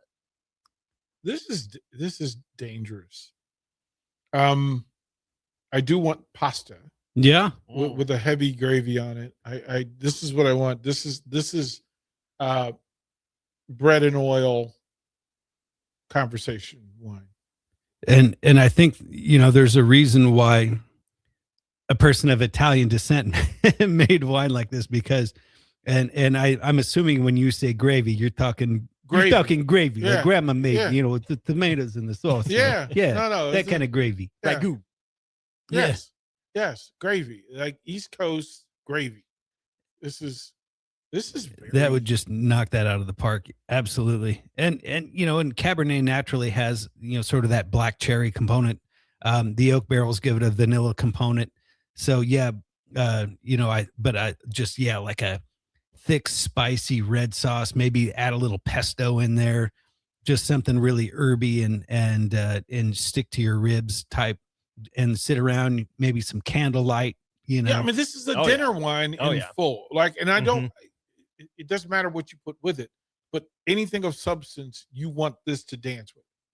Absolutely. You're making me hungry now. Oh, this is making me hungry. It's like, oh, wait a minute. I need bread. I need fresh made Italian bread. Right. Some olive oil and some seasoning. Olive oil, some seasoning that I can yard. tear off with my hand. And me and two friends, we're just going to sit with a bottle and we're going to enjoy one another. The old Italian butter. Yeah. Oh yeah. Yeah. You mentioned the word claret, as in CLARET. Correct. Like claret jug, like British Open. Correct. So it was the British word for the wines of Bordeaux, because the Brits couldn't speak French properly, and so they came up with their own word, and so they called it a claret. And that's, the French are largely responsible for the Brits getting into wine, I think. They are neighbors, so yeah, and so the Brits are also responsible for the category of extra dry when it comes to champagne. It didn't used to exist, but they sent them brut, and they said, well, they thought it was too dry, so they created a category which was actually not as dry for the Brits, and called it extra dry, and named it in English instead of in French. Finally, they wanted some seasoning. Right, yeah, a little bit, not too much, not too just much. enough. Right. But yeah, that's the history behind it, and that's why it's so fun. Is that every wine, even though this is an American wine, the winery is actually on the Sonoma side, but the original Inglenook property is a Napa property. But you start tracing back the roots, right? And the use of the word claret. Why did they do that? And obviously the history behind Francis Coppola and his family, and coming over from Italy, and then where the grapes came from originally. Well, a lot of them are French, and so every wine has a unique story, and that's why I find it so fascinating, because you introduce yourself to a new wine. It's not just how it tastes or smells or what kind of food it goes with, but when you really start doing a deep dive, it's got roots, and that's the fun part. Well, they would always say that each wine tells a story, and you have to be interested in the story, and it either comes from you being interested in advance or the wine giving you lead to it. And we used to have that in the restaurant days. It's a steakhouse, so we would have these showcases. And this is one of the ones that I would sit through, that some I would kind of wince at, that my staff is not going to participate. Had I known about this 30 years ago, this would have been on the table. Yeah. This is really good. This is really good. And it was just coming to fruition at that point. So, but yeah, there are, especially if you're the head man in charge, you want your staff to get a hold of a bottle like this and go, oh, they're going to recommend that. They will sell it. They will sell it. The profit margin will be there, that the customer will be happy. It's consistent, it's good, and it's going to go well with what we're doing. So it sort of checks all the boxes. I'm glad the Coppola family has figured it out, because there was a time when they had not. Yes. And let me tell you, Roman, back in the day, no sir. He did not. He was still working. How long on average would a family, a winemaker, say it takes for them to kind of find their footing in the industry and figure out what it is they're going for to optimize, make the best bottle of wine their specialty? That's whatever it is. I don't know if you ever do. I think that's part of the challenge, is that you never really find your footing. You never really can get comfortable. You can never really rely on the status quo. You have to continue to evolve and get better, and then taste change. And so I think it's an ever moving target too. So, who are you appealing to now, and what appeals to them now? And does that dynamic change?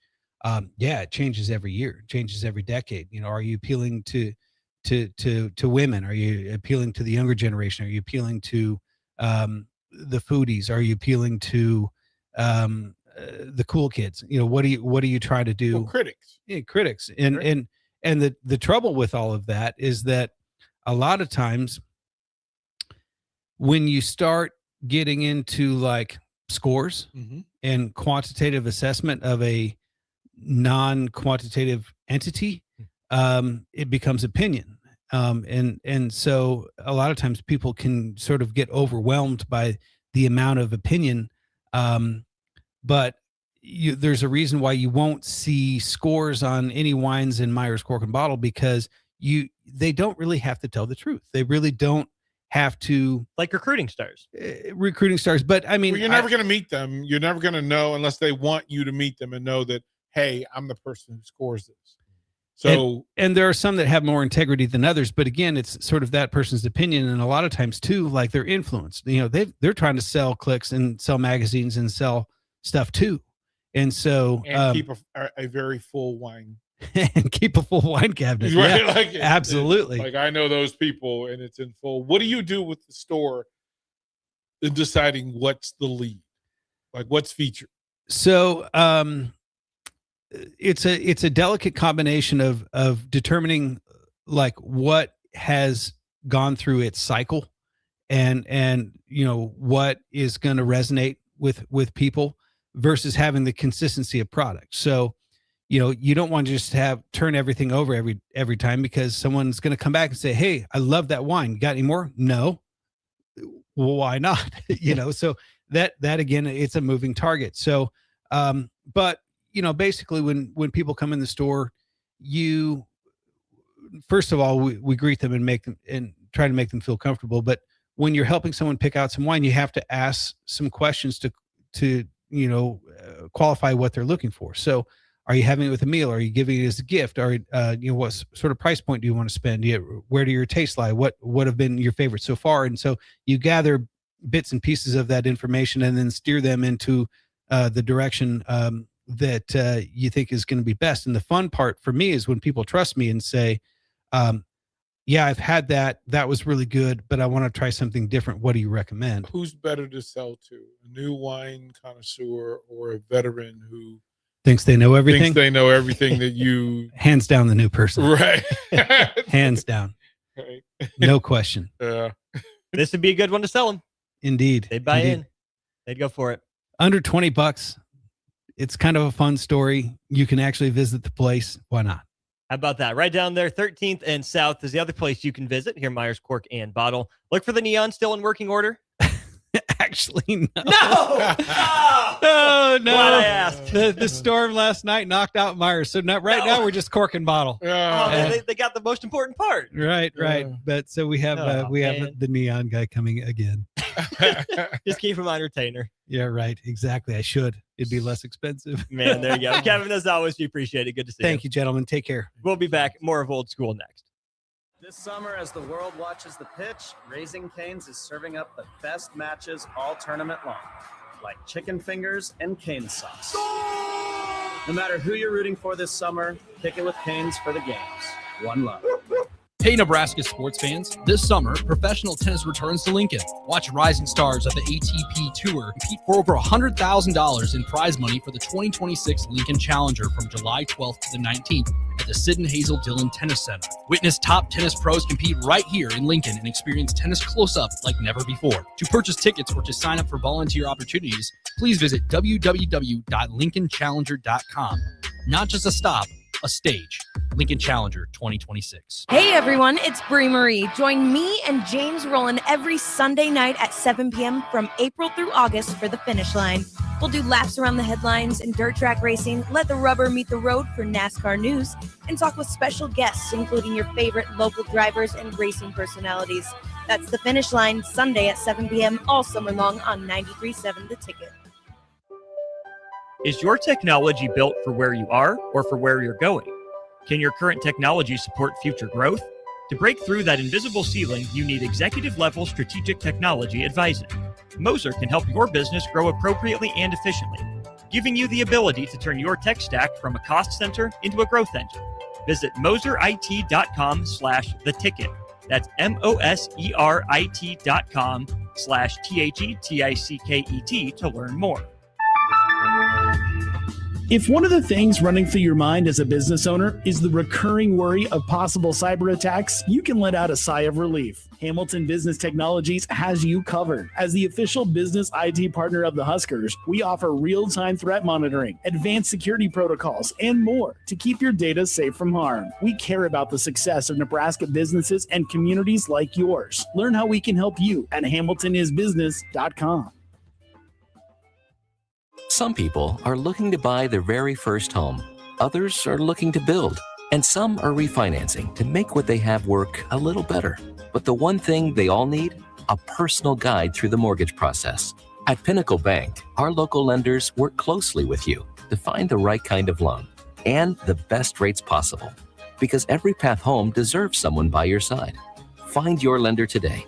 With Pinnacle Bank, the way banking should be. Member FDIC, Equal Housing Lender. At Schwezo Construction, safety isn't just a policy, it's a promise. Build with us. Work safe, go home proud. We're hiring skilled craftsmen, laborers, concrete workers, and steel erectors who value quality work and a team that has your back, on and off the job site. If you're ready to be part of a company where your safety and success come first, visit Schwizo.com. That's SCHWISOW.com and apply today. Schwizo Construction, 40 years strong and still building the future. Are you craving the ultimate game day experience? Red Zone Sports Bar and Grill has your front row seat. Dive into delicious wings, juicy burgers, and frosty drinks, all served up with TVs covering every inch of the walls so you'll never miss a play. Stop in for their incredible daily specials like $3 tall boys on Mondays, 5 wings for less than $6 on Wednesdays, and $20 beer buckets on Fridays. Red Zone Sports Bar and Grill right by the Lincoln Airport at 3111 Northwest 12th Street. Imagine if the people who work at your bank or neighbors who could help with a home loan. Congratulations, you're approved. Or friends who love to shop local. Have a good one. At UBT, who you work with matters just as much as what you're working toward. Hey, thanks for helping. That's why your money has more than a banker. It has people. Union Bank and Trust. Equal housing lender. Member FDIC. New from Arbor Axe House comes Benny's Battle Barge, the mobile axe throwing adventure. Perfect for festivals, parties, fundraisers, and celebrations. Charter the barge at arbораxe.com or call Arbor Axe House at 402-802-9696. Arbor Axe House at the corner of N Street and Antelope Valley. Concrete Industries has immediate openings for production laborers, operators, and drivers. Earn great pay starting at $21.50 per hour, plus health benefits, 401k, paid time off, and more. Right now, production laborers can earn a $1,500 hiring bonus, and drivers are eligible for a $2,500 hiring bonus. No experience? No problem. Concrete Industries offers on-the-job training and opportunities to grow your career. Start your future today. Visit concreteindustries.com. In a world where Wi-Fi battles rage and bandwidth is never enough, one family dares to connect it all.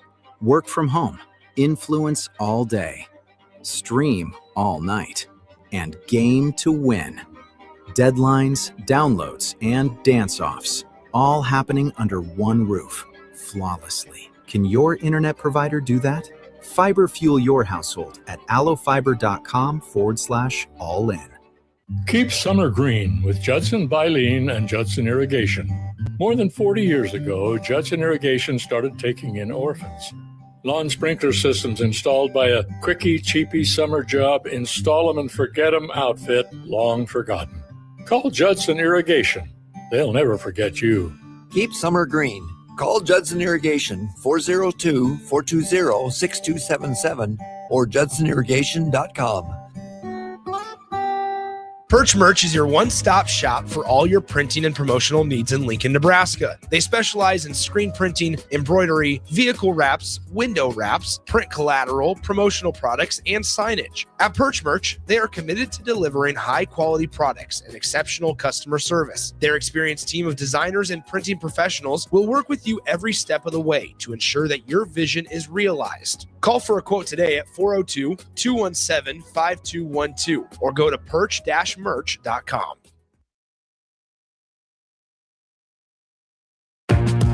Back to Old School with Foreman and Orman on 93.7 The Ticket and theticketfm.com. Welcome back in. It is Old School. Big thanks to Kevin Meyer for swinging by for Thursday, as he does. Big thanks to Graham Tire Company for their sponsorship of the show. Check them out at 4 Lincoln locations. Find them online, all that good stuff. They do great work. Really appreciate them coming on board and being the sponsor of Old School. 402-464-5685. Some more names to get to when it comes to Nebraska villains. Here's one, DP. Keith Jackson.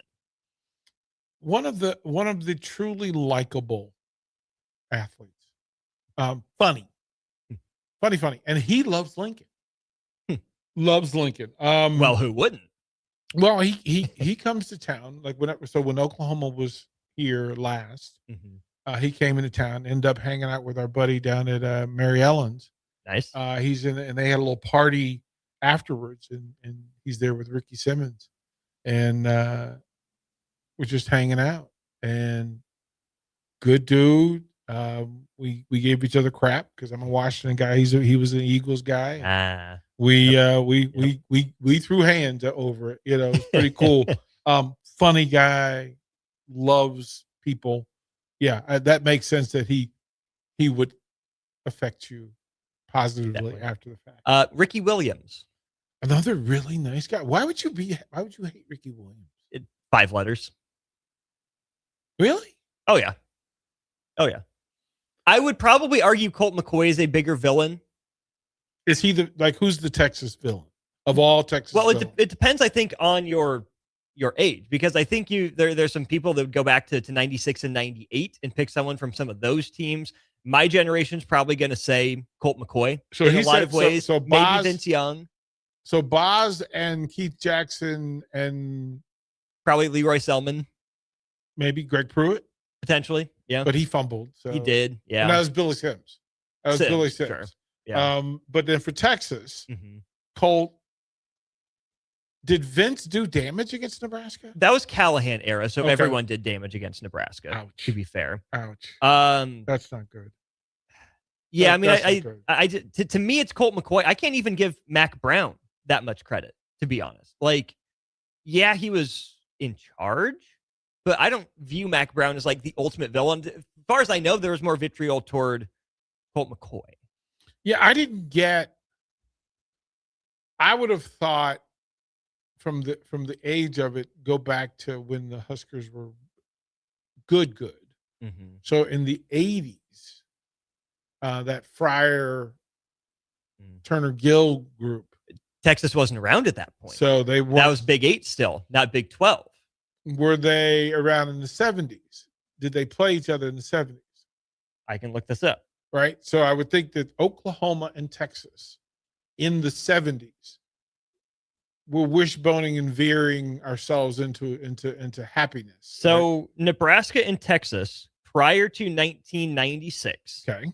The incorporation of the Big 12 played 4 times. Nebraska went 3-1 against Texas, winning 26-0 in 1933, losing 20-0 in 1959, both games in Lincoln, winning 14-13 in Austin, and winning 19-3 on New Year's Day down in Dallas. Bowl game of some sort, I suppose, in the top 15 matchup. What year? That would have been 1974. Okay, so then that's... Texas rips off 3 straight to open the Big 12 rivalry, if you want to call it that. Nebraska wins 22-6 in the Big 12 championship in 99 in San Antonio. Nebraska has not beat Texas in the 30 years following. Eek. With some close calls, 27-24, Nebraska nearly took down top 10 Texas in 02. Blowout in Austin in 03. 2-point loss in Lincoln that I think was the red out around the world where Red beat Loud beat Texas. It was either that or the game in 2007. Nebraska lost that one late, 28-25. Lost 13-12 in the Big 12 championship game in Arlington on the 1 second Mac Brown thing. And then 2010, Nebraska's last crack at him, they lose by a touchdown. Nebraska was ranked number 5 and lost to unranked Texas by a touchdown in Lincoln. Yeah, that's not the lineup you want. It is not. That's not the kind of result you want. No wonder there's that kind of bitterness. So 70, I was trying to think of like that. That's so the 74. Here's to be the Cotton Bowl. Okay. So that was Cotton Bowl Classic. That was Roosevelt Leagues. Ah. That was big leagues. That was not Earl. That was Darrell Royal made me think he was everybody's uncle. Huh.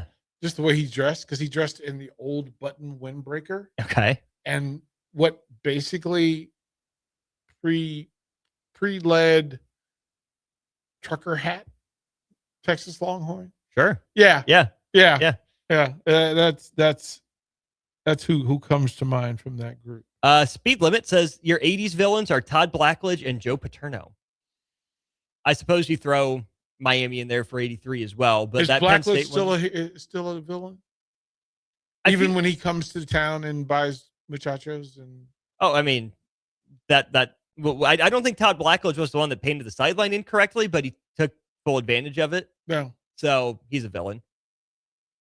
Is Joe Pa a specific villain to Nebraska outside of that one game? I don't necessarily think so. Joe Pa, okay, this is always tough because Penn State fans are so emotional. They'll hear about this. Joe They'll come Pyne. after us. I can't wait. But They're so emotional about. he's their one guy. It's like talking about the Easter Bunny. Like, come on, man. Like, we understand. Like, we get it. Like, like, yeah, but yeah, but yeah, your guy. You claim him. That's your guy. Like, yes. That's your statue, bro. Like, we are. That means you are that. Everything that he is, you're that. Yeah. So when you say we are, be careful about what somebody else says after that. Eric says Austin is my villain at the moment. Good, Eric. I would not have it any other way. Glad we are back on the same page as normal. Nick is leaving, so he's got to figure out his new next target. I can wear that crown. He can't. He does not want any part of Anthony Smith. He wants no part of it. He wants no part of it, and he can't hate the tennis coach. He's too deferential to Farley. He's too deferential to Jay. Well, because Farley would sack him just because. Farley would just run up behind him and hit him from behind. Probably. And Jay would just hit him from the front. So here's the other part, though. Yeah. Eric's a Colts fan. Why did I not know that? Because he's not loud and proud about it like I am. Eric, are you okay? Which, DP, you brought up the people you hated in college for Nebraska that you like in the pros. Yeah. To me, they're Peyton Manning. Well, Peyton Manning. I was barely cooking in the oven when Nebraska beat Peyton. Okay. So I didn't know about the Nebraska-Tennessee Peyton thing until after I was a Colts fan with Peyton Manning. Okay. I came about my Peyton Manning fandom, honestly, not in a rebellious manner. The two recent examples for me, I had to cheer for Nicky Lopez, former Creighton baseball guy. Okay. The big one, Jonathan Taylor. And it's less Jonathan Taylor specific and more anything having to do with the University of Wisconsin, primarily the Brett Bielema era and the Paul Chryst era. But what Jonathan Taylor and Monte Ball and that whole James White on down the list, all those mediocre quarterbacks stood for, and then gosh dang, I have a top 5 running back in the NFL for my NFL team. I can forgive it. Whatever. Is Heath Schuler on your Tennessee list? Is he rate at all? I only know about Heath Schuler from the conversations in this room. Okay, so that's not really right. Not for me personally. Okay, who can I ask in your mind? And Eric, you feel free to chime in. Who's your Colts villain? Is it Brady? Okay, so it's Brady, absolutely. But he's top of the list to me. I think from there's a really kind of criminal lack of understanding of how bad Pittsburgh owns Indy as well. I don't know if I can point to a specific villain from Pittsburgh. I can't put it on Roethlisberger necessarily. Bettis? I can't pinpoint one. It's just Pittsburgh has owned Indy.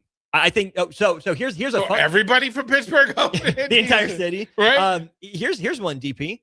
The Colts haven't won in one of their 3 road cities in the division in the last 13 years. Say that again so I can really, really grasp what you just said. The Colts have not won in Jacksonville since the early 2010s. So Jacksonville was last win in Pittsburgh. But they've beat them in the last few years, but the record over the last 20 is not good against Pittsburgh. Yeah, so it's Jacksonville, it's Pittsburgh, and it's Tom Brady. Also, Ryan Grigson for an internal candidate, former GM. And no Tennessee. As I was growing up, Tennessee was the nuisance, not the ache in the pain.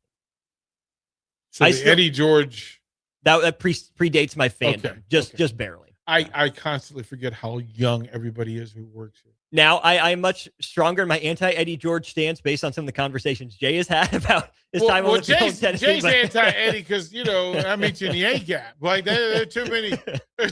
Right. There are too many of those flashbacks. You go, geez, what was I thinking? The other one that might surprise you, in some ways, probably not, though. I had to revise my stance on Vince Carter once I learned he was a Tar Heel. I got a hand-me-down Vince Carter Raptors purple that I used to wear, and obviously I outgrew it, but that was right around the time I was becoming a Duke fan. And when I learned, Vince Carter went to Carolina, nope, done with this one. Yeah, my ACC villains were all Tar Heels. They have to be. Like they were all. I mean, back to Phil Ford and Walter Davis and Tommy Lagarde and Mitch Kupchak. Like I go back to really people forget Mitch Kupchak. Like Kupchak, Lagarde. Kupchak was a beast. I mean, but I lived with him in DC, so it was well before he became an exec and went west, right? Which put him in the villain category for a bit because you left the Bullets to go work for the Lakers. Like, what were you thinking? You took the easy way. Likeable guy, really smart guy. But Phil Ford will forever be one of the nicest villains I've ever met because I hated him. Yank your heart out and smile at you the whole time, sort of thing? I'm not sure there is an opponent player in any sport.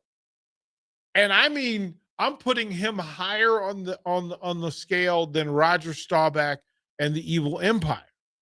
That Phil Ford and the dirty Carolina Tar Heels and the four corners offense, I would fight people on the playground who when they were ahead late in the game or not even late in the game, when they felt like they had control, and that was like a three possession lead. Phil Ford would look over at Dean Smith and he would shoot them four fingers up in the air, which meant four corners, and they were going to take the air out of the ball the rest of the game. And there was nothing, and I mean nothing you could do about it. Mm-hmm. Like, I don't know why NBA teams, as a matter of fact, the Spurs should be learning the four corner offense right now. Because Phil Ford and the dirty Carolina Tar Heels ran the four corners. And I mean, I would throw tantrums in the middle of the floor. It's not basketball. Oh, what it is not basketball. Oh, go online, go to YouTube and Google Carolina Tar Heels. That four. DP, I'm familiar. I have hate watched. That four was a beast. Yeah. It was a beast, and it was Phil Ford. Like, I didn't get mad at Kenny. Okay, bro. Okay. Kenny Smith, I understand.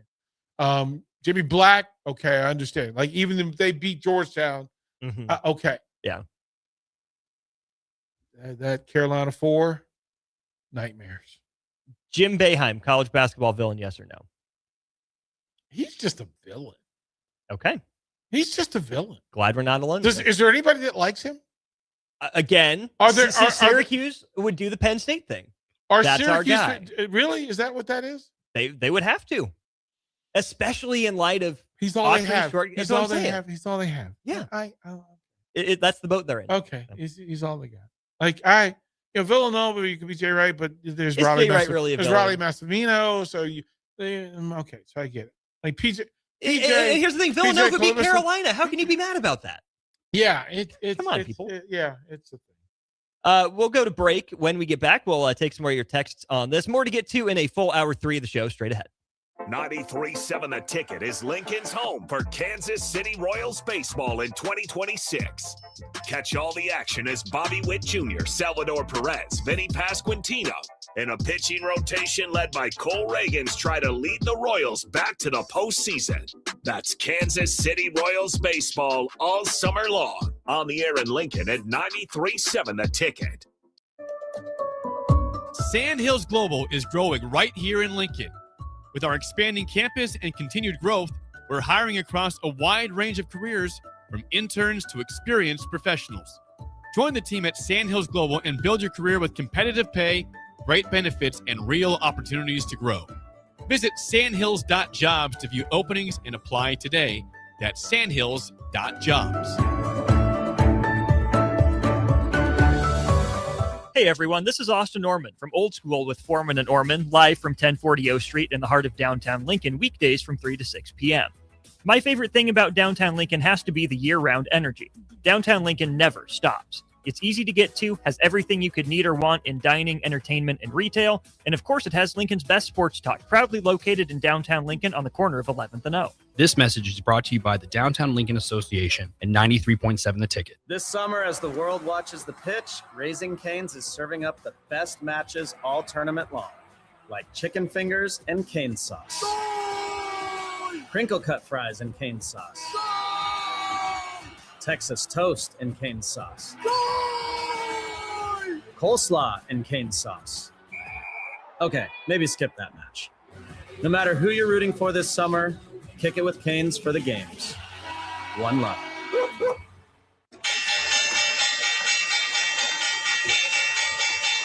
What does it mean to be rich? Maybe it's less about reaching a magic number and more about discovering the magic in life.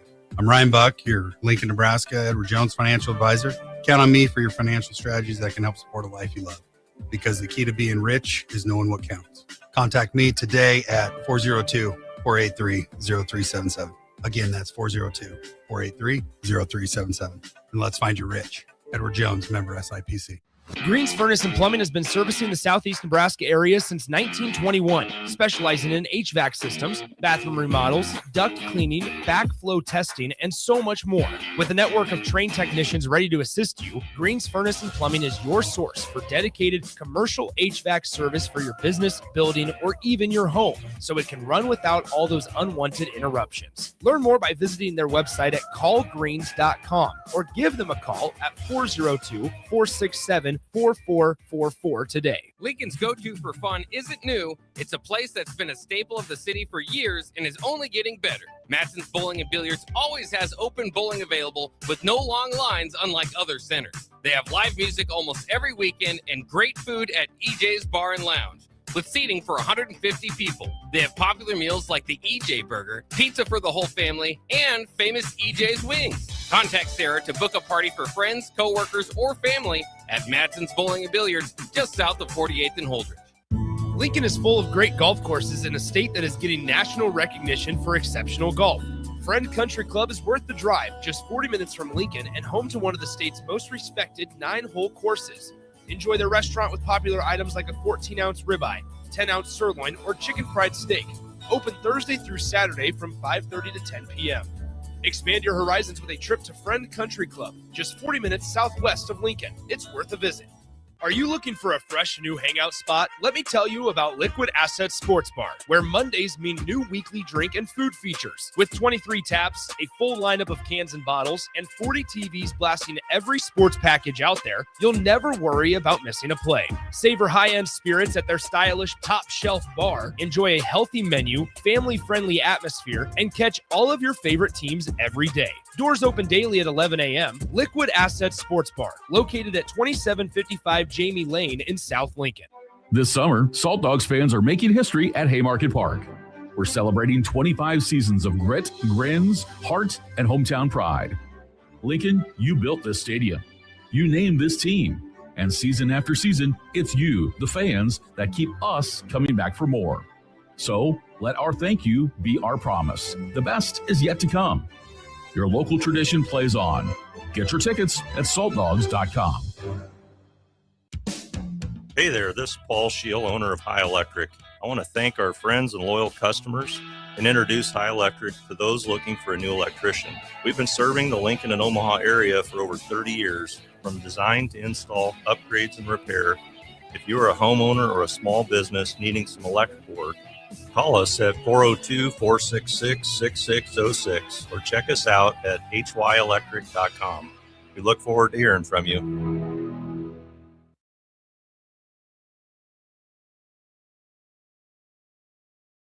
Back to Old School with Foreman and Orman on 93.7 The Ticket and theticketfm.com. It is indeed Old School, brought to you by Graham Tire Company. Really appreciate them, everything they do here for the show. Austin, Norman, and DP with you. We'll spend another segment, and then, well, if you guys have more thoughts, we can get to more in the third hour of the show at 5 o'clock. I want to get to this from Eric, though, DP. Hateful. Well, yeah, Just that's Eric's hateful brand at this and point. Mean, and but here's what happens. I also know how to reach him. I know how to reach Eric, and this is true. Neither way is really pleasant to him. I know people who know people, and Eric, just quite frankly, if he throws up the four corners at me, yeah, he'll be dealt with. Yeah, this was fair. I was going to go even before that, Hank Basket. that's one of those like Bill Buckner, level goats, Steve Bartman level goats. I would say that Sean Payton could enter the realm of villainy, but at some point, to me, Sean Payton crossed the line of, I hate that he was gutsy enough to call the onside kick and that his team could come back for it. And more, I respect the Stones for that moment. He's more of a villain to the sport of football writ large with Bountygate, more so than that one play against Indy that shouldn't have changed things like it did. You give him a lot more credit than I do. To me, he's a straight villain. He has that look. Put him when they have the meeting, when they do the roll call, his name's not long on the list. It's not. Right? You get to him pretty quick. Mm-hmm. And the onside kick was just, are you even footballing, dude? Like, you onside kicked in Super Bowl. Like, stop. Yeah. Stop. So, he's one of Joe Namath was not a villain unless you're Susie Colbert. Is that the full measurement now? Is that like post football, post ABC?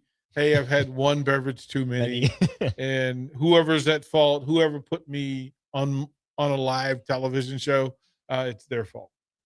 Bill Walsh, villain or not a villain? Evil genius. Okay. Like, you elevate him. Mm-hmm. Evil genius. I don't hate the 49ers. So. Are they your Oklahoma? No, the Cowboys are my Oklahoma. Okay. If for college football, I'm firmly, listen, it didn't take long for me to get in the pool, but I got a villain now. It's Iowa. I root against them every Saturday. Every Saturday. Like, just on GP is James. Maybe more than I root for Nebraska, I root against Iowa every Saturday. It doesn't matter. How close are you to that point with Creighton? They're like my best friend's weird buddy. Right? Like the one that hangs out, that picks his nose and eats his boogers. Okay. That's Creighton. That's Creighton. It's, they're around. You don't really want them around, but you understand that they have to be around. Iowa and Creighton, I don't know which one. Okay, so I guess that would be the question. Which one losing during basketball season makes you happier? Yes. Iowa or Creighton? Yes. And I'm like, yes. Yes.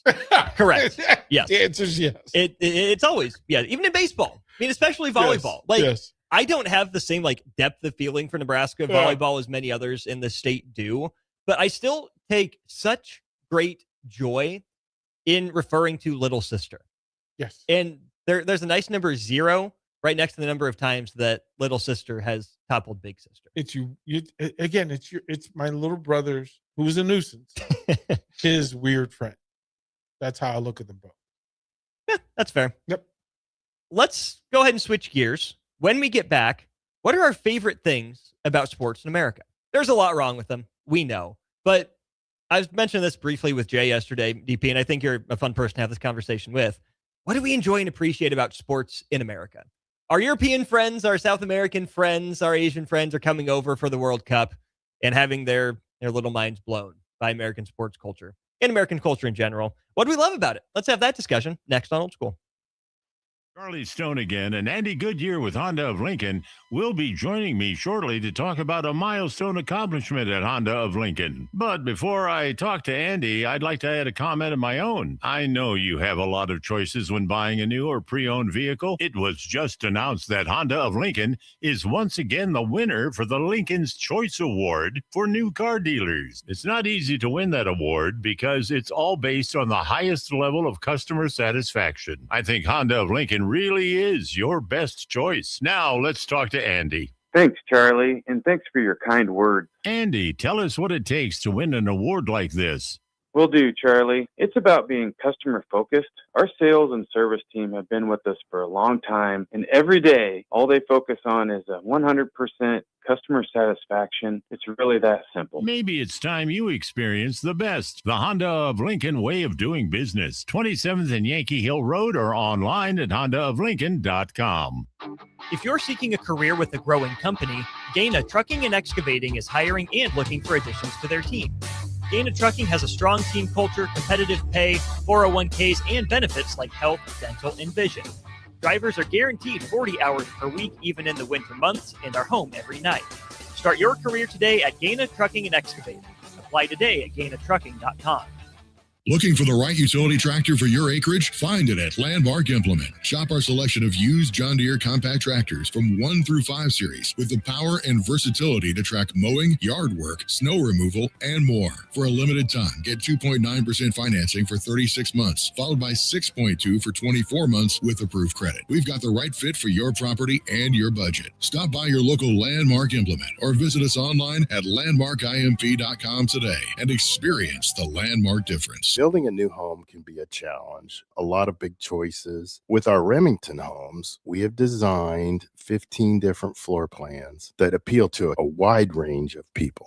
Bob Benish of Aspen Builders, talking about Remington Homes, which makes the home building process easier. People really enjoy being able to go to our website, which is remingtonlincoln.com, pick a plan, pick a price point, go through and build it yourself. You have a lot of options, whether you want granite, painted trim, wood floors, more stone, all options with our Remington homes. People do not want to be married to their house payment. You're able to get what you really want in a home for a great price with very limited stress. And that's what Remington homes are all about. Home building is easier with a Remington home from Aspen Builders at 423-6811. Online at remingtonlincoln.com. remingtonlincoln.com. Hey everyone, this is Austin Norman from Old School with Foreman and Orman, live from 1040 O Street in the heart of downtown Lincoln, weekdays from 3 to 6 p.m.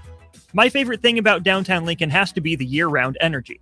Downtown Lincoln never stops. It's easy to get to, has everything you could need or want in dining, entertainment, and retail. And of course, it has Lincoln's best sports talk, proudly located in downtown Lincoln on the corner of 11th and O. This message is brought to you by the Downtown Lincoln Association and 93.7 The Ticket. At DWE Generations, having a plan matters, especially when it comes to protecting what's most important. They work with individuals, families, and business owners to help make smart financial decisions that support life today and set the foundation for generations. David Darlington, Russell Walton, and Cody Eiler bring decades of experience, and their dedicated team provides follow-through, answering questions, explaining next steps, and staying connected as life evolves. DWE Generations, a generational wealth planning firm. DWE Generations is a marketing name for individuals doing business as representatives of Northwestern Mutual. Visit generations.nm.com or call 402-483-7871 and ask for David, Russell, or Cody. Looking to make a positive change? Do the extraordinary. Help others by helping research. We are seeking healthy adults ages 19 to 55 to join a research study at Solarion and help advance medical breakthroughs. Earn up to $500 a day while making a meaningful difference for others and for yourself. For more information, visit helpresearch.com/new or call 866-213-2965. Overnight stays and return visits may be required. Hi everyone, Kendall Warnock, A1 Automotive in downtown Lincoln. Spring is here, summer is fast approaching. With weddings, vacations, and weekend getaways on your mind, do not let car issues prevent you from getting where you need to be. Car problems shouldn't be something that you put up with. Let us get you back on the road in comfort and safety. We diagnose all makes and models from Porsches to Hondas, Toyotas, and Chevrolets. We fix a variety of issues with all of them with our talented techs and our experienced staff. A1 Automotive at 11th and L, downtown Lincoln, always honest answers. Hey, Nebraska sports fans. This summer, professional tennis returns to Lincoln. Watch rising stars of the ATP Tour compete for over $100,000 in prize money for the 2026 Lincoln Challenger from July 12th to the 19th at the Sid and Hazel Dillon Tennis Center. Witness top tennis pros compete right here in Lincoln and experience tennis close-up like never before. To purchase tickets or to sign up for volunteer opportunities, please visit www.lincolnchallenger.com. Not just a stop, a stage. Lincoln Challenger 2026. Coming at you live from the heart of downtown Lincoln, this is Old School with Foreman and Orman. Nebraska Football Hall of Famer Jay Foreman. Here's Troy Detmer dropping straight back in the pocket. Rifles a pass. It was tipped. It's picked up by Foreman. He's at the 15, 10, 5. He'll score. Foreman got it, and it's touchdown Huskers. Black shirts answer the call one more time. And Austin Orman. Old School with Foreman and Orman is sponsored by Graham Tire Company of Lincoln. Your tire store next door with 4 Lincoln locations. Old School with Foreman and Orman on 93.7 The Ticket and theticketfm.com. It is indeed hour 3 of Old School here on a Thursday. Reminder for you good folks that Friday, Monday, Tuesday, Wednesday, we're not going to be here. Well, we will from 6 to 11, of course, but 11 to 6, we're up at the What Blur. did Peyton Manning say? What did Peyton Manning say? Omaha. There you go. Peyton Manning said a lot of things. Yeah, like, yes, he hey, did honey, say. can you help me use a can opener? Yeah, he's amen. most famous for saying Omaha, of course, which is where we'll be, corner of 10th and Cass at the Hilton Omaha. So excited to get back up there for the College World Series. Fantastic 8-team tournament on tap. And, of course, the best tailgate in town over there at Blur. Really appreciate them, our partnership with them, everything they do for us. Excited to be up there. Get your tickets. Just search for Blur events online. They have the normal different levels of inclusion. Really just depends on how many drinks and how much free food you want. But to get in the door, it's going to be super simple. Stop by, get your cheap tickets, come say hi. Whether you're going to the game or just hanging out down there in the old market, we would absolutely love to see you. So we will be on location for that for the next 4 shows, Friday, Monday, Tuesday, Better and Wednesday. burgers or hot dogs?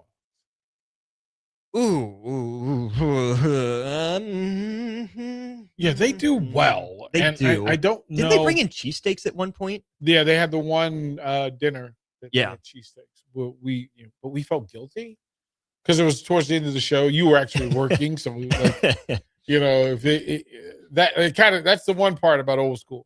You're always right when they're putting food out. Right. So, But I get lunch, which is it's the burgers and hot dogs, and I was Did plenty you fine. invite Grant and Jason up to? They Omaha? know. Okay. Yep. They know. They at the very least will be there on Tuesday, if not Okay. additional. Okay. I So wanted to see if they want to come up tomorrow. at the very least, they know about Tuesday, and they know it's an open invite. Okay. And they have the ticket gear, and at this point, it's funny to say they know someone that can get them in the door. They really do. They really do. That's the one time out of 1,000 that they have to say they know me as opposed to I know them. How So about I'll that? take it. How about that? I will absolutely take it. All right, folks, we want to know your favorite things about sports in America. Our European friends primarily are coming over and tweeting about their experiences at, Chili's and Waffle House and Jordan Hare Stadium and seeing the Eagle fly around and everything. But DP, I'll open this up to you first. Pick your sport, your favorite things about it that America does different than the international game that you appreciate about American sports and enjoy. Oh, it depends on where I am in the country. That's the beauty of it, right? That media, I have to say that UFC does it better, does everything better than everybody else. They have the best media food of all sports. Thanks, Dana. Not even close. Not even you are credentialed media for UFC. You're gonna eat that. You are gonna eat. You're gonna eat, and then you're gonna eat again, and then you're gonna eat again. Right? They're gonna bring you your meal. Then they're gonna give you like popcorn, snacks, sodas. What's the level of like salt to butter ratio on the popcorn? Pristine? Oh yeah. Ideal? It's ideal. Lab tested? They get it. Well, they give you plain and not plain. So you have choices. And then late night, it's subs and or pizza, depending on your location in the country. Ooh. Yeah, like you Nice. you can leave with your own pizza at like 2 a.m. Yeah, like just take it and go. Right. Right. And if you outline, like if it's a numbered event, the fighters come in and raid it. But if it's not, if it's like a fight night, if you're media and you're like one of the last ones, like you're there when Dana finally gives his updated end of the night. Oh, there's whole pizzas and multiple subs. You go back to the hotel, it's game on, bro. I love the food at Minute Maid Park. Okay. In Houston. Okay. I love that there was a mariachi band in December at the old San Diego Charger Stadium. It's not so much now. They moved to LA, but it's not the same. Mm-hmm. Not the same. Yeah. Hot dogs outside of Yankee Stadium. If you were in New York City and there's a street vendor with hot dogs, listen, your life will change. Your life will just change. The sounds of American football tailgate, and depending on, like, again, what part of the country you're in. What areas have better college tailgating? What areas have better pro tailgating? Okay. The only thing that I really give Texas better than anybody else is high school football tailgating. Okay. College might be the only place it happens. Yes. Well, they have their own parking lots just for the students to tailgate in Texas. And the parents leave them alone. They deliver the food, but then they get out of the way. It's exceptional to watch. And then high school stadiums in the state of Texas, the game experience of big screen instant replay with graphics and the whole shebang. Like, there's a producer for a high school, every high school game. Which you point out, and I wanted to bring this up with you specifically, the Croatian national team staying at Episcopal High in Arlington. Oh, I bet. Listen, man. 3 sports at Episcopal in Arlington. Oh, let me listen. They hooked us up. So we were gonna ride. So we going from Houston to Arlington to play, and then after the game, we played in the afternoon on a Friday. Okay. On a Friday. So we got to ride back Friday night after the game. And let me tell you, they do the walking tacos with Fritos and or Doritos. And or. Oh, and Hello. It's Texas. It's Texas chili on top. You're gonna jalapeno. Shout out our folks at Tipsy Tina's, by the way, for the nachos they brought on Tuesday. That was great stuff. Thank you, guys. Can I say they have the best jalapenos in Lincoln? I don't have your palate, and so I will take your word for it. That is an opinion. It might be a fact. That was pretty impressive. It was. I have to admit, that was pretty impressive. Camden Yards crab cakes. Period. Same can be said for Ravens games. But Camden Yards crab cakes. College, again, Texas does college food really well. Although I love the tradition of going to UVA in Charlottesville.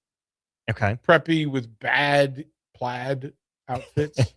And everybody. Is Thomas Jefferson rolling over in his grave every time he sees one? No, if he's rolling over to his back so they can pour down some for him. They get it done. Every underclassman has to have a flask in case an upperclassman asks. Right. So you can hit up any underclassman, especially if they're pledging. What's in a UVA flask? Jim Beam. Okay. Jim Beam or rum. Girls rum. Jim Beam for the guys. Okay. Tequila for the seniors. Okay. Tequila for the seniors. Yeah, seniors are. And look, I've done the work. And that's different than I'm going to I've done the law school work. I'm in. And that's different than the Keystone in the Virginia Tech Blacksburg campus. Oh, the Blacksburg campus. Listen, you everything is game in Blacksburg. Everything's game. Like, it just. As a matter of fact, if you're going to a night game at Lane, don't drink from known sources. Find the kid with the flask whose daddy made it. His daddy made it. This was in a still 14 hours ago. 9 o'clock at night, your dad was up early. Dad and them is the proper expert. Dad and them. Okay. Dad and them. Like Eminem, but dad and them. Dad and them did the work. They care so much that they did the work for you. Krzyzewskiville for culture. Okay. Not so much the game. Okay. For the culture before. The night before, you're willing to hang out for 20 hours. And everybody takes care of each other.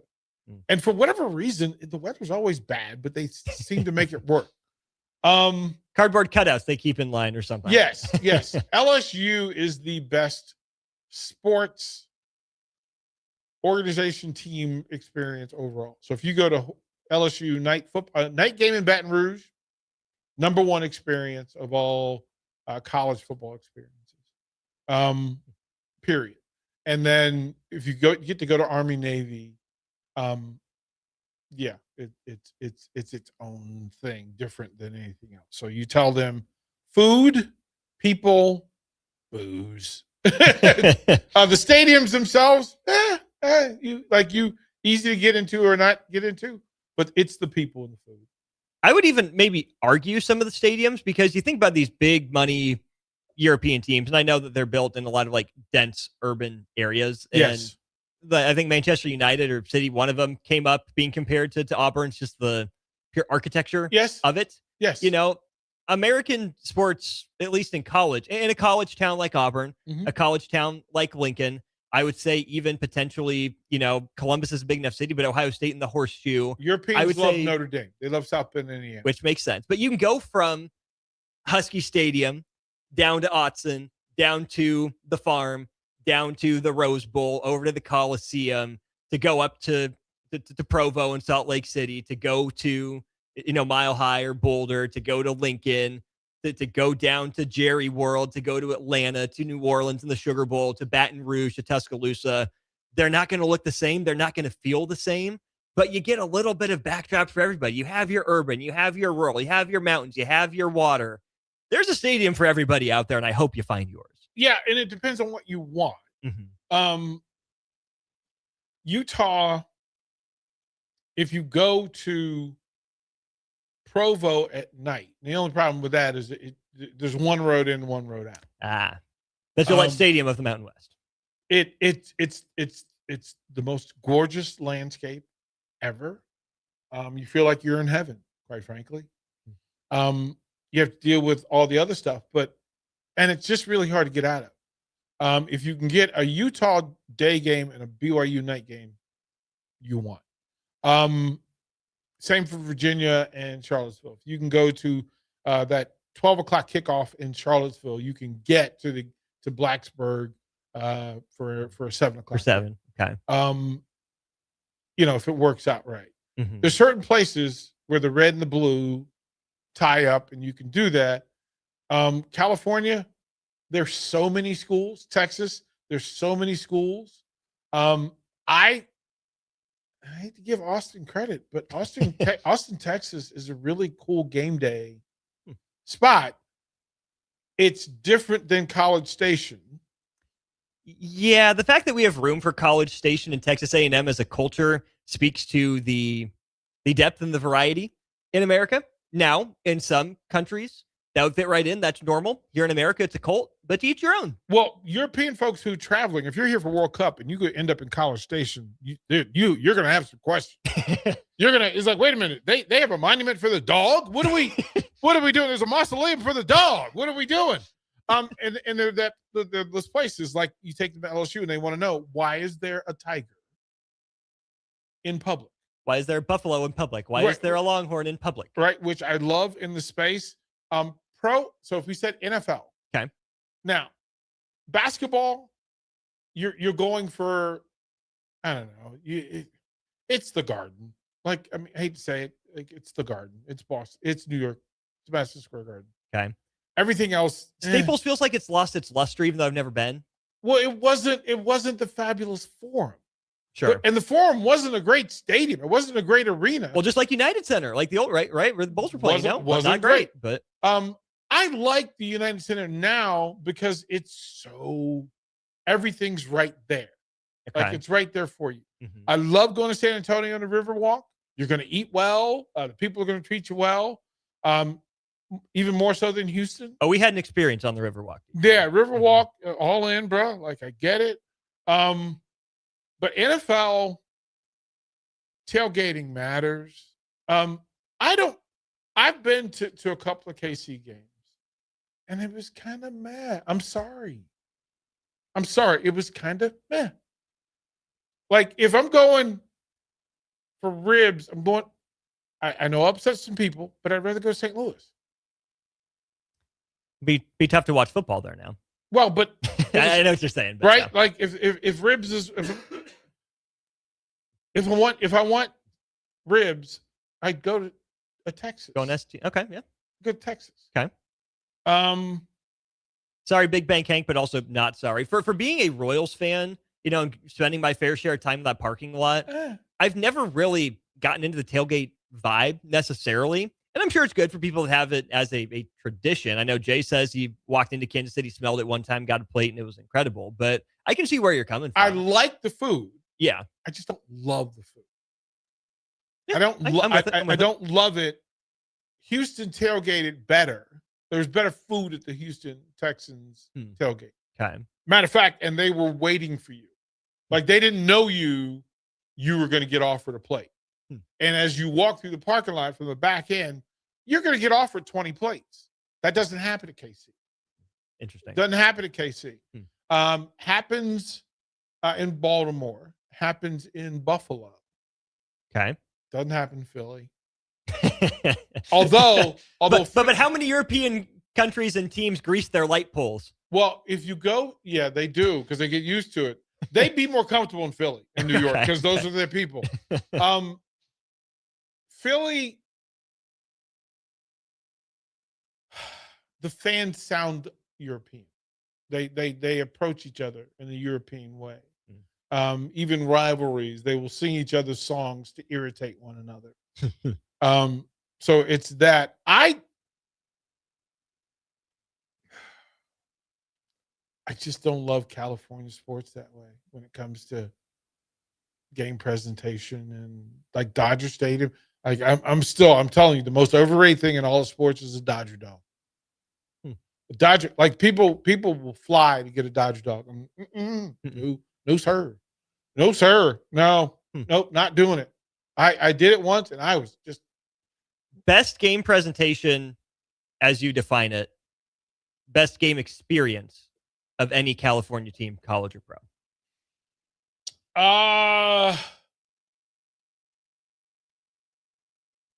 Man, it's not a lot. There's not a lot to really. There's really not. UCLA is just a weird tailgate spot. Rose Bowl is just weird. Pauley is not what I expected for basketball either. Pauley Pavilion. I appreciated it, but the mystique, right? Yeah, because there's the aura, but it didn't feel like John Wooden coached there, right? Like it. Well, you haven't carried it, right? You haven't carried it.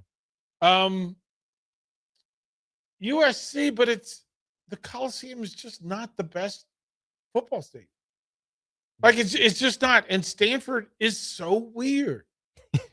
It's just weird, man. Like there's not. It's like, do y'all know each other? Have y'all met? Cal, sneaky.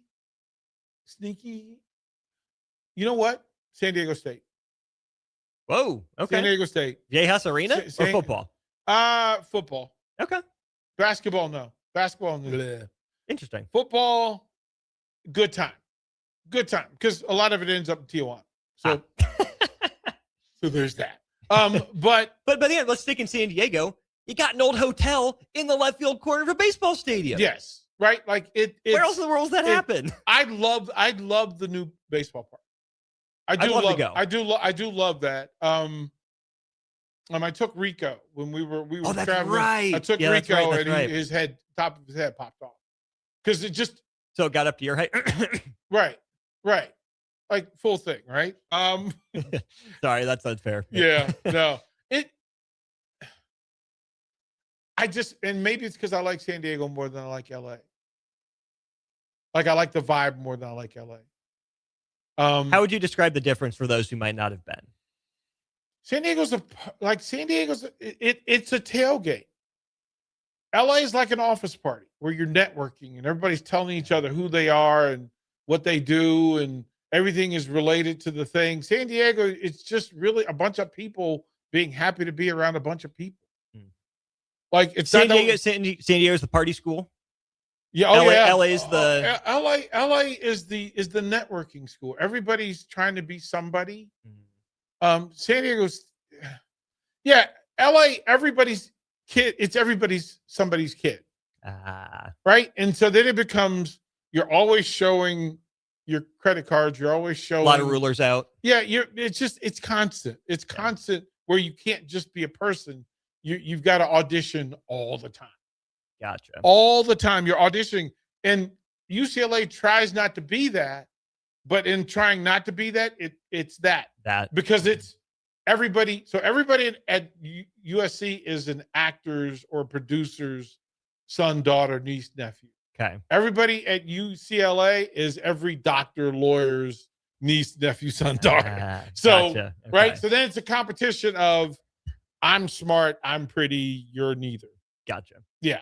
That's probably the fairest way to explain the space. While we're on the topic of LA, And Texas has that too. Like does Texas, Florida absolutely has it. They don't like each other in the state of Florida.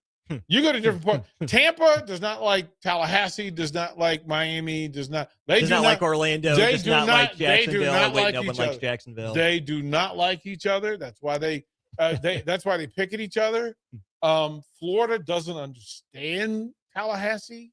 Like, ew, that you really what you hear. Yeah.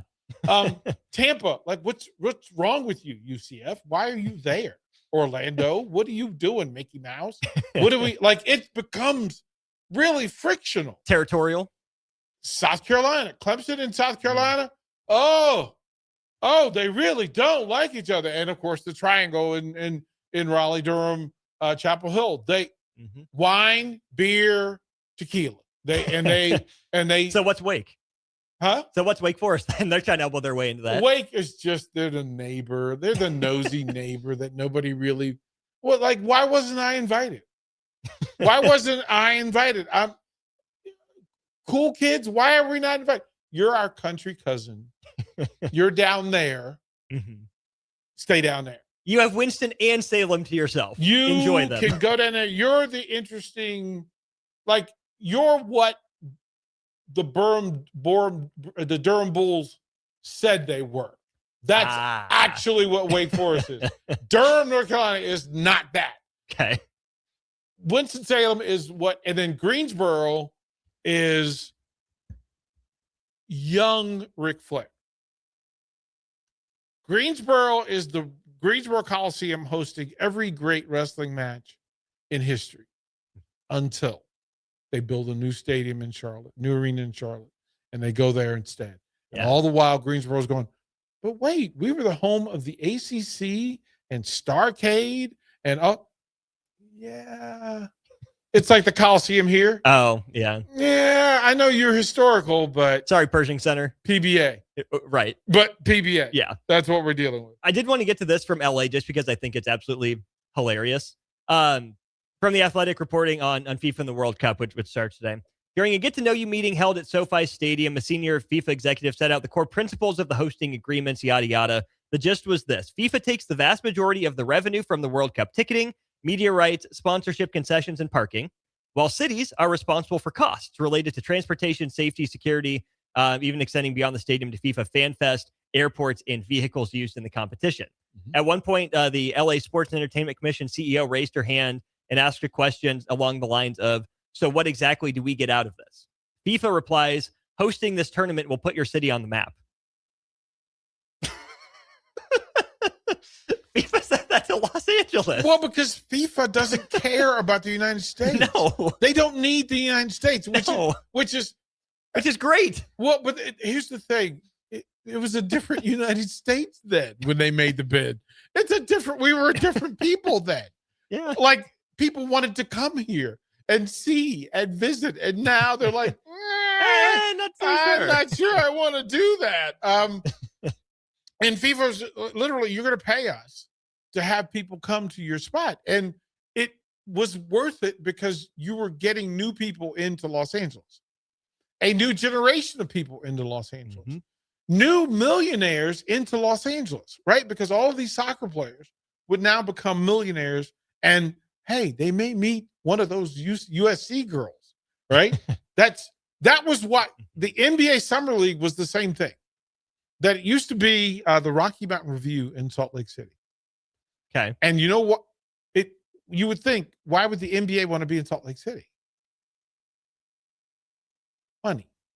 And bringing these new stars, the newest young people to Salt Lake City at night in the summer Who are they meeting in the summer? Girls. And what happens? Well, nothing because of the honor code. That's the other city. Sorry. That's what they were selling. That's what they'll tell you. But there's a whole lot of chocolatey babies that show up because of the Rocky Mountain Review, which is why it moved to Las Vegas. That's how it became. They're trying to get it back because they realize how much money they were. They'll get mad at me for saying it, but it's absolutely true. It's absolutely true. You have your evidence, and so what can they say? Oh, I'm out. One man in the law is a majority. One man in the facts is a majority. I'm out. And they know I'm telling the truth because I got evidence. I got proof. We'll go to break. We'll talk more on Old School after this. This summer, as the world watches the pitch, Raising Cane's is serving up the best matches all tournament long, like chicken fingers and cane sauce. No matter who you're rooting for this summer, kick it with Cane's for the games. One love. Hey, Nebraska sports fans. This summer, professional tennis returns to Lincoln. Watch rising stars of the ATP Tour compete for over $100,000 in prize money for the 2026 Lincoln Challenger from July 12th to the 19th at the Sid and Hazel Dillon Tennis Center. Witness top tennis pros compete right here in Lincoln and experience tennis close-up like never before. To purchase tickets or to sign up for volunteer opportunities, please visit www.lincolnchallenger.com. Not just a stop, a stage. Lincoln Challenger 2026. Hey everyone, it's Brie Marie. Join me and James Rowland every Sunday night at 7 p.m. from April through August for the finish line. We'll do laps around the headlines and dirt track racing, let the rubber meet the road for NASCAR news, and talk with special guests, including your favorite local drivers and racing personalities. That's the finish line, Sunday at 7 p.m. all summer long on 93.7 The Ticket. Is your technology built for where you are or for where you're going? Can your current technology support future growth? To break through that invisible ceiling, you need executive-level strategic technology advising. Moser can help your business grow appropriately and efficiently, giving you the ability to turn your tech stack from a cost center into a growth engine. Visit moserit.com/theticket. That's moserit.com/theticket to learn more. If one of the things running through your mind as a business owner is the recurring worry of possible cyber attacks, you can let out a sigh of relief. Hamilton Business Technologies has you covered. As the official business IT partner of the Huskers, we offer real-time threat monitoring, advanced security protocols, and more to keep your data safe from harm. We care about the success of Nebraska businesses and communities like yours. Learn how we can help you at hamiltonisbusiness.com. Some people are looking to buy their very first home. Others are looking to build. And some are refinancing to make what they have work a little better. But the one thing they all need? A personal guide through the mortgage process. At Pinnacle Bank, our local lenders work closely with you to find the right kind of loan and the best rates possible. Because every path home deserves someone by your side. Find your lender today. With Pinnacle Bank, the way banking should be. Member FDIC, Equal Housing Lender. At Schwezo Construction, safety isn't just a policy, it's a promise. Build with us. Work safe, go home proud. We're hiring skilled craftsmen, laborers, concrete workers, and steel erectors who value quality work and a team that has your back, on and off the job site. If you're ready to be part of a company where your safety and success come first, visit Schwezo.com. That's SCHWISOW.com and apply today. Schwezo Construction, 40 years strong and still building the future. Are you craving the ultimate game day experience? Red Zone Sports Bar and Grill has your front row seat. Dive into delicious wings, juicy burgers, and frosty drinks, all served up with TVs covering every inch of the walls so you'll never miss a play. Stop in for their incredible daily specials like $3 tall boys on Mondays, 5 wings for less than $6 on Wednesdays, and $20 beer buckets on Fridays.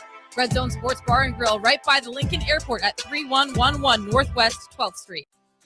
Imagine if the people who work at your bank were neighbors who could help with a home loan. Congratulations, you're approved. Or friends who love to shop local. Have a good one. At UBT, who you work with matters just as much as what you're working toward.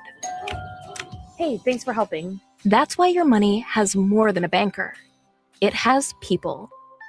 Union Bank and Trust. Equal housing lender. Member FDIC. New from Arbor Axe House comes Benny's Battle Barge, the mobile axe throwing adventure. Perfect for festivals, parties, fundraisers, and celebrations. Charter the barge at arboraxe.com or call Arbor Axe House at 402-802-9696. Arbor Axe House at the corner of N Street and Antelope Valley. Concrete Industries has immediate openings for production laborers, operators, and drivers. Earn great pay starting at $21.50 per hour, plus health benefits, 401k, paid time off, and more. Right now, production laborers can earn a $1,500 hiring bonus, and drivers are eligible for a $2,500 hiring bonus. No experience? No problem. Concrete Industries offers on-the-job training and opportunities to grow your career. Start your future today. Visit concreteindustries.com. In a world where Wi-Fi battles rage and bandwidth is never enough, one family dares to connect it all. Work from home, influence all day, stream all night, and game to win. Deadlines, downloads, and dance-offs, all happening under one roof, flawlessly. Can your internet provider do that? Fiber fuel your household at allofiber.com/all-in. Keep summer green with Judson Baleen and Judson Irrigation. More than 40 years ago, Judson Irrigation started taking in orphans.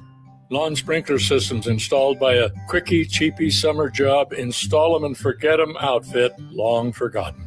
Call Judson Irrigation. They'll never forget you. Keep summer green. Call Judson Irrigation 402-420-6277 or judsonirrigation.com. Perch Merch is your one-stop shop for all your printing and promotional needs in Lincoln, Nebraska. They specialize in screen printing, embroidery, vehicle wraps, window wraps, print collateral, promotional products, and signage. At Perch Merch, they are committed to delivering high-quality products and exceptional customer service. Their experienced team of designers and printing professionals will work with you every step of the way to ensure that your vision is realized. Call for a quote today at 402-217-5212 or go to perch-merch.com. Back to Old School with Foreman and Orman on 93.7 The Ticket and theticketfm.com.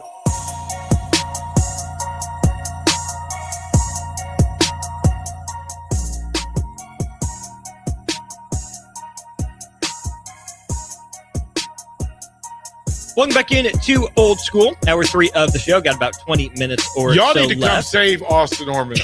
Y'all need to come save him because he... I'm learning some things, and that's never a bad thing, all right? Oh, man. Poor Austin I'm asking Orman. questions, too, so it's not like I'm running from it, DP. Do I get credit for Yeah, that? you do. I feel bad because I'm going to answer you honestly. And, it really is. So I guess we could share a little of it. It's the difference between state school and state university. That Georgia is the state university, but the state school is Georgia Tech. Okay. Mm-hmm. Texas is the state university, but Texas A&M is the state school. A little bit difficult. And when you have a big state like Texas, California, Florida, a bunch. yeah, where you have a bunch of schools, then there's offshoots, and that's where the Wake Forest comes into Carolina. Here's an interesting one for you. What about New York? Okay. So New York is splintered. St. John's is the city school. Yeah, because it's New York and Okay. it's Manhattan-ish. Okay. But there are Manhattan schools. So you Yes, talk about, but like if you're Manhattan. Princeton, right? Like it's a really different breakdown of Okay. who goes to school and then why you're going to the school. Gotcha. New York schools it's amazing that they're border states, but New York and Pennsylvania have nothing in common. No. I believe. There's nothing in common. Well, it's for Syracuse and St. John's to be. So Syracuse would be the state school. St. John's would be the state university. Okay. Okay. Right. Sure. Just from media school, the type of student that goes to school there. That's where that falls in. Northwestern, Indiana, Notre Dame, Purdue. Notre Dame is an alien. So I know Northwestern's in Chicago, but Notre Dame would be Wake Forest. Okay. In the Carolinas. Okay. You're over there. You do your own thing. You have your own money. You don't want to share it. Let me rephrase. Indiana, Purdue, Notre Dame, Butler. Butler would almost fall into the Creighton-ish category. So if there were other schools in Nebraska, Creighton would probably finish third because they still don't have football. Right.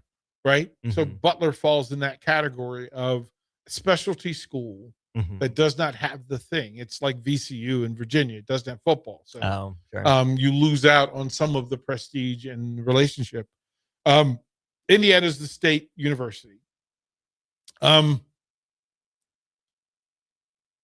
don't think the rest of the state likes Indiana, quite frankly. Even though in the other 49, it's just basketball. Yeah. They don't unite around that. Right. Is Indiana that much of the just favorite got football. son? The They favorite just son? got football. Yeah. Like they don't know how to act right now. That's true. They don't know how to act. True. Wait a minute. What do you mean? It's imagine if Duke won a football championship. Yeah, the rest of both North and South Carolina would just revolt.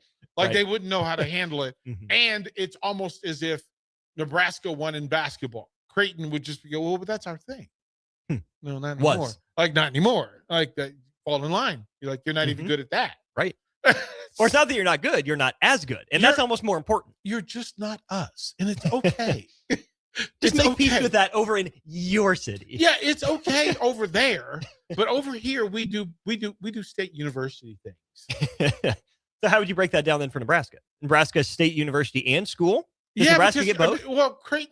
Creighton's not. It's not Mississippi State to Mississippi. It just still feels so niche. Yeah, it's like comparing VCU to Virginia. No, you can't do it. Not doing that. You can't do it. And I'm trying to think of another state. It's like comparing Drexel to Penn State. I love that. Not Pitt, yeah. but Drexel.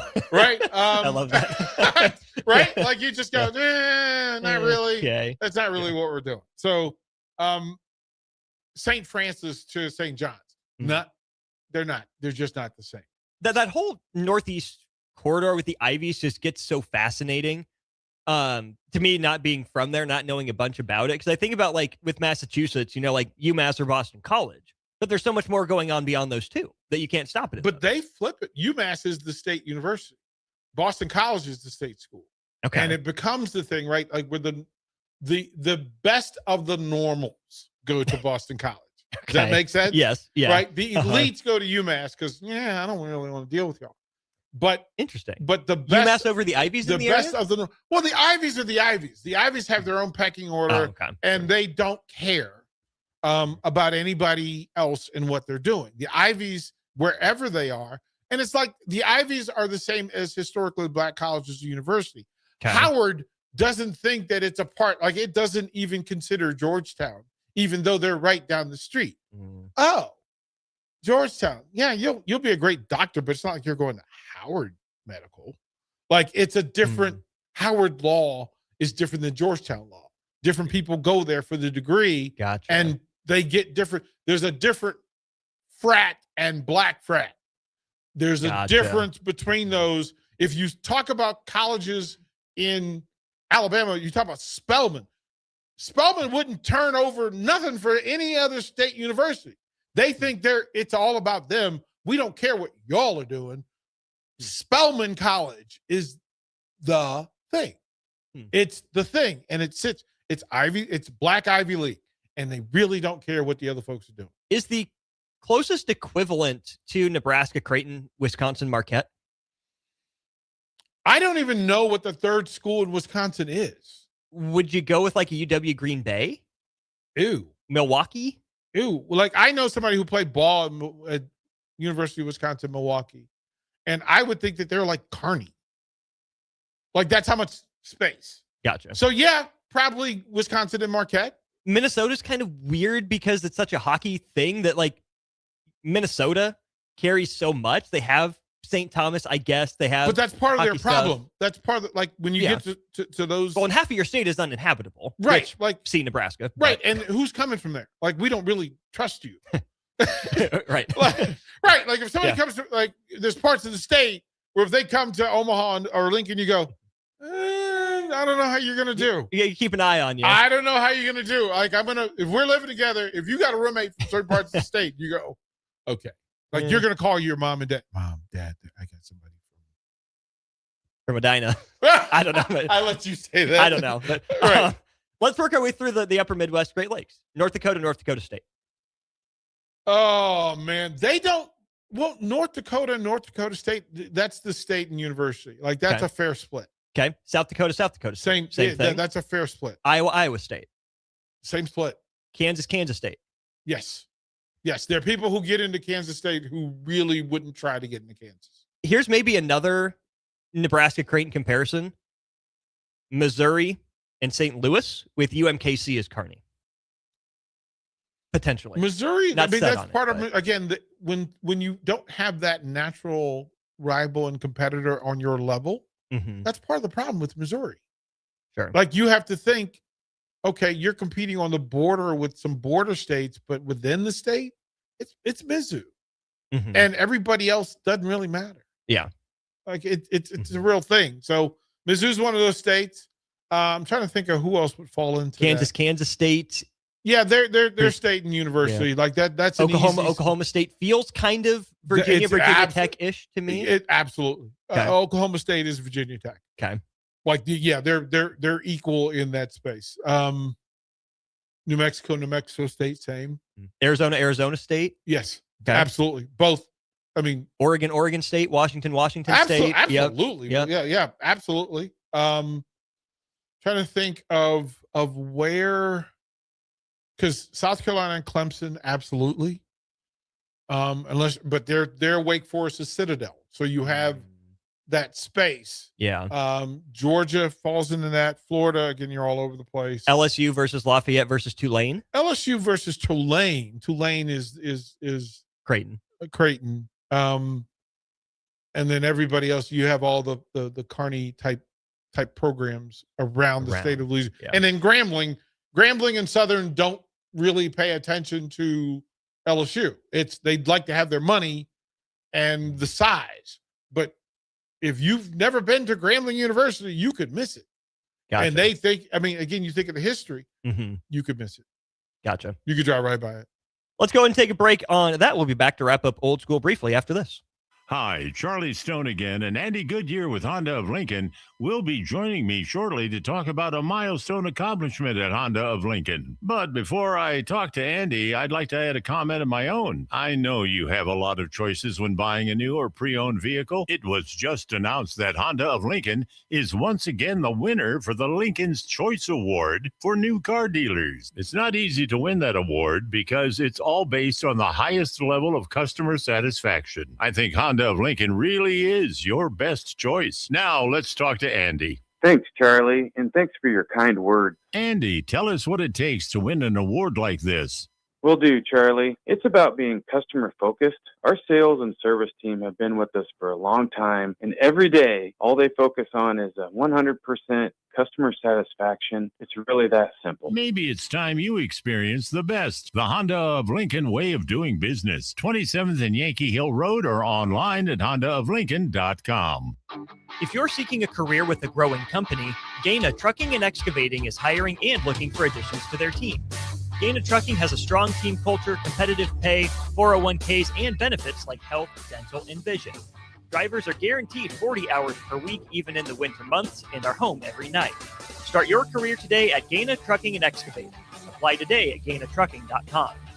Looking for the right utility tractor for your acreage? Find it at Landmark Implement. Shop our selection of used John Deere compact tractors from 1 through 5 series with the power and versatility to track mowing, yard work, snow removal, and more. For a limited time, get 2.9% financing for 36 months, followed by 6.2 for 24 months with approved credit. We've got the right fit for your property and your budget. Stop by your local Landmark Implement or visit us online at landmarkimp.com today and experience the Landmark difference. Building a new home can be a challenge, a lot of big choices. With our Remington homes, we have designed 15 different floor plans that appeal to a wide range of people. Bob Benish of Aspen Builders, talking about Remington Homes, which makes the home building process easier. People really enjoy being able to go to our website, which is remingtonlincoln.com, pick a plan, pick a price point, go through and build it yourself. You have a lot of options, whether you want granite, painted trim, wood floors, more stone, all options with our Remington homes. People do not want to be married to their house payment. You're able to get what you really want in a home for a great price with very limited stress. And that's what Remington homes are all about. Home building is easier with a Remington home from Aspen Builders at 423-6811. Online at remingtonlincoln.com. remingtonlincoln.com. Hey everyone, this is Austin Orman from Old School with Foreman and Orman, live from 1040 O Street in the heart of downtown Lincoln, weekdays from 3 to 6 p.m. My favorite thing about downtown Lincoln has to be the year-round energy. Downtown Lincoln never stops. It's easy to get to, has everything you could need or want in dining, entertainment, and retail, and of course it has Lincoln's best sports talk, proudly located in downtown Lincoln on the corner of 11th and O. This message is brought to you by the Downtown Lincoln Association and 93.7 The Ticket. At DWE Generations, having a plan matters, especially when it comes to protecting what's most important. They work with individuals, families, and business owners to help make smart financial decisions that support life today and set the foundation for generations. David Darlington, Russell Walton, and Cody Eiler bring decades of experience, and their dedicated team provides follow-through, answering questions, explaining next steps, and staying connected as life evolves. DWE Generations, a generational wealth planning firm. DWE Generations is a marketing name for individuals doing business as representatives of Northwestern Mutual. Visit generations.nm.com or call 402-483-7871 and ask for David, Russell, or Cody. Looking to make a Back to Old School with Foreman and Orman on 93.7 The Ticket and theticketfm.com. Welcome back into Old School one final time. Big thanks to the good folks over there at Graham Tire Company for their support of the show. 4 Lincoln locations, proudly serving the Midwest for more than 75 years. One state, DP, I'm a little surprised we haven't gotten to necessarily. I think we've touched on them in bits and pieces, but the state of Ohio. Yeah. And I think appropriately so. The Ohio State is the thing. Everybody else falls in line. I was almost a Bobcat coming out of high school. Okay. Because I thought there were going to be two, but you don't look at anybody else from the state that way. Cincinnati does not get that kind of love.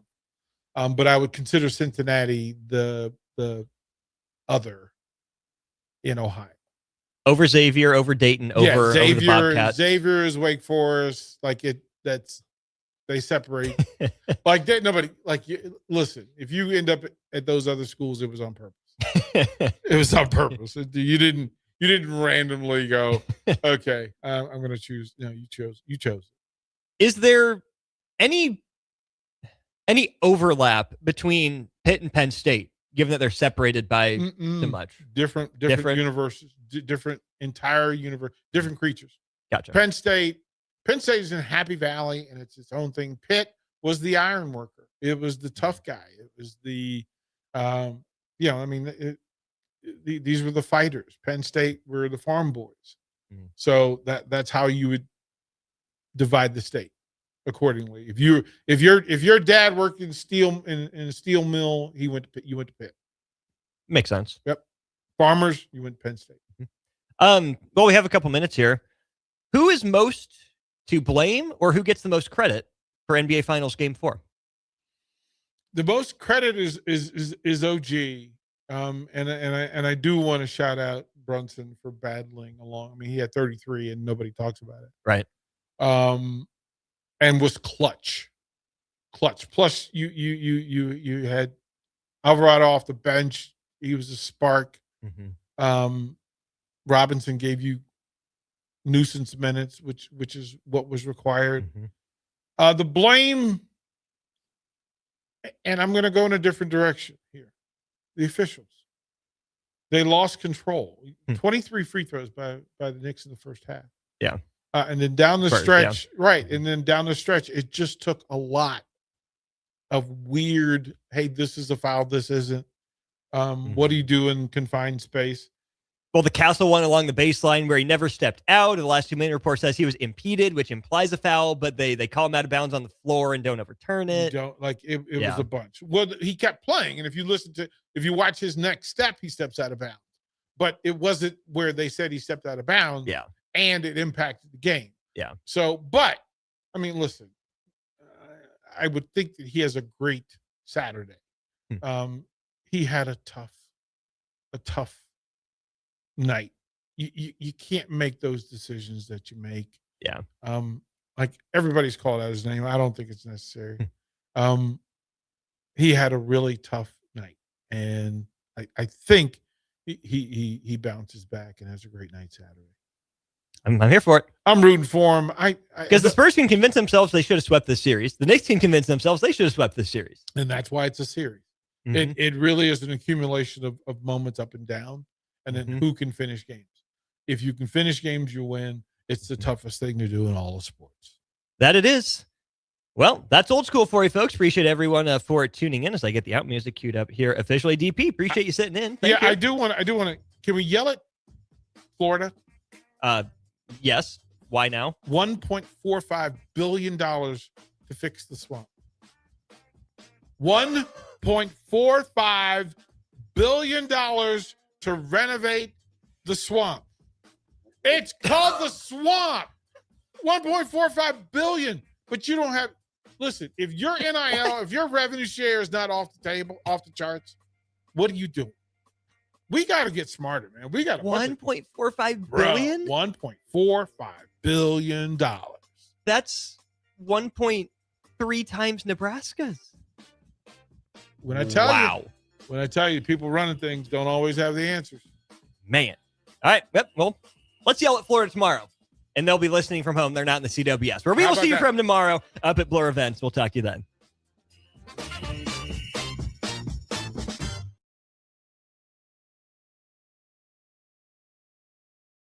93.7 The Ticket is Lincoln's home for Kansas City Royals baseball in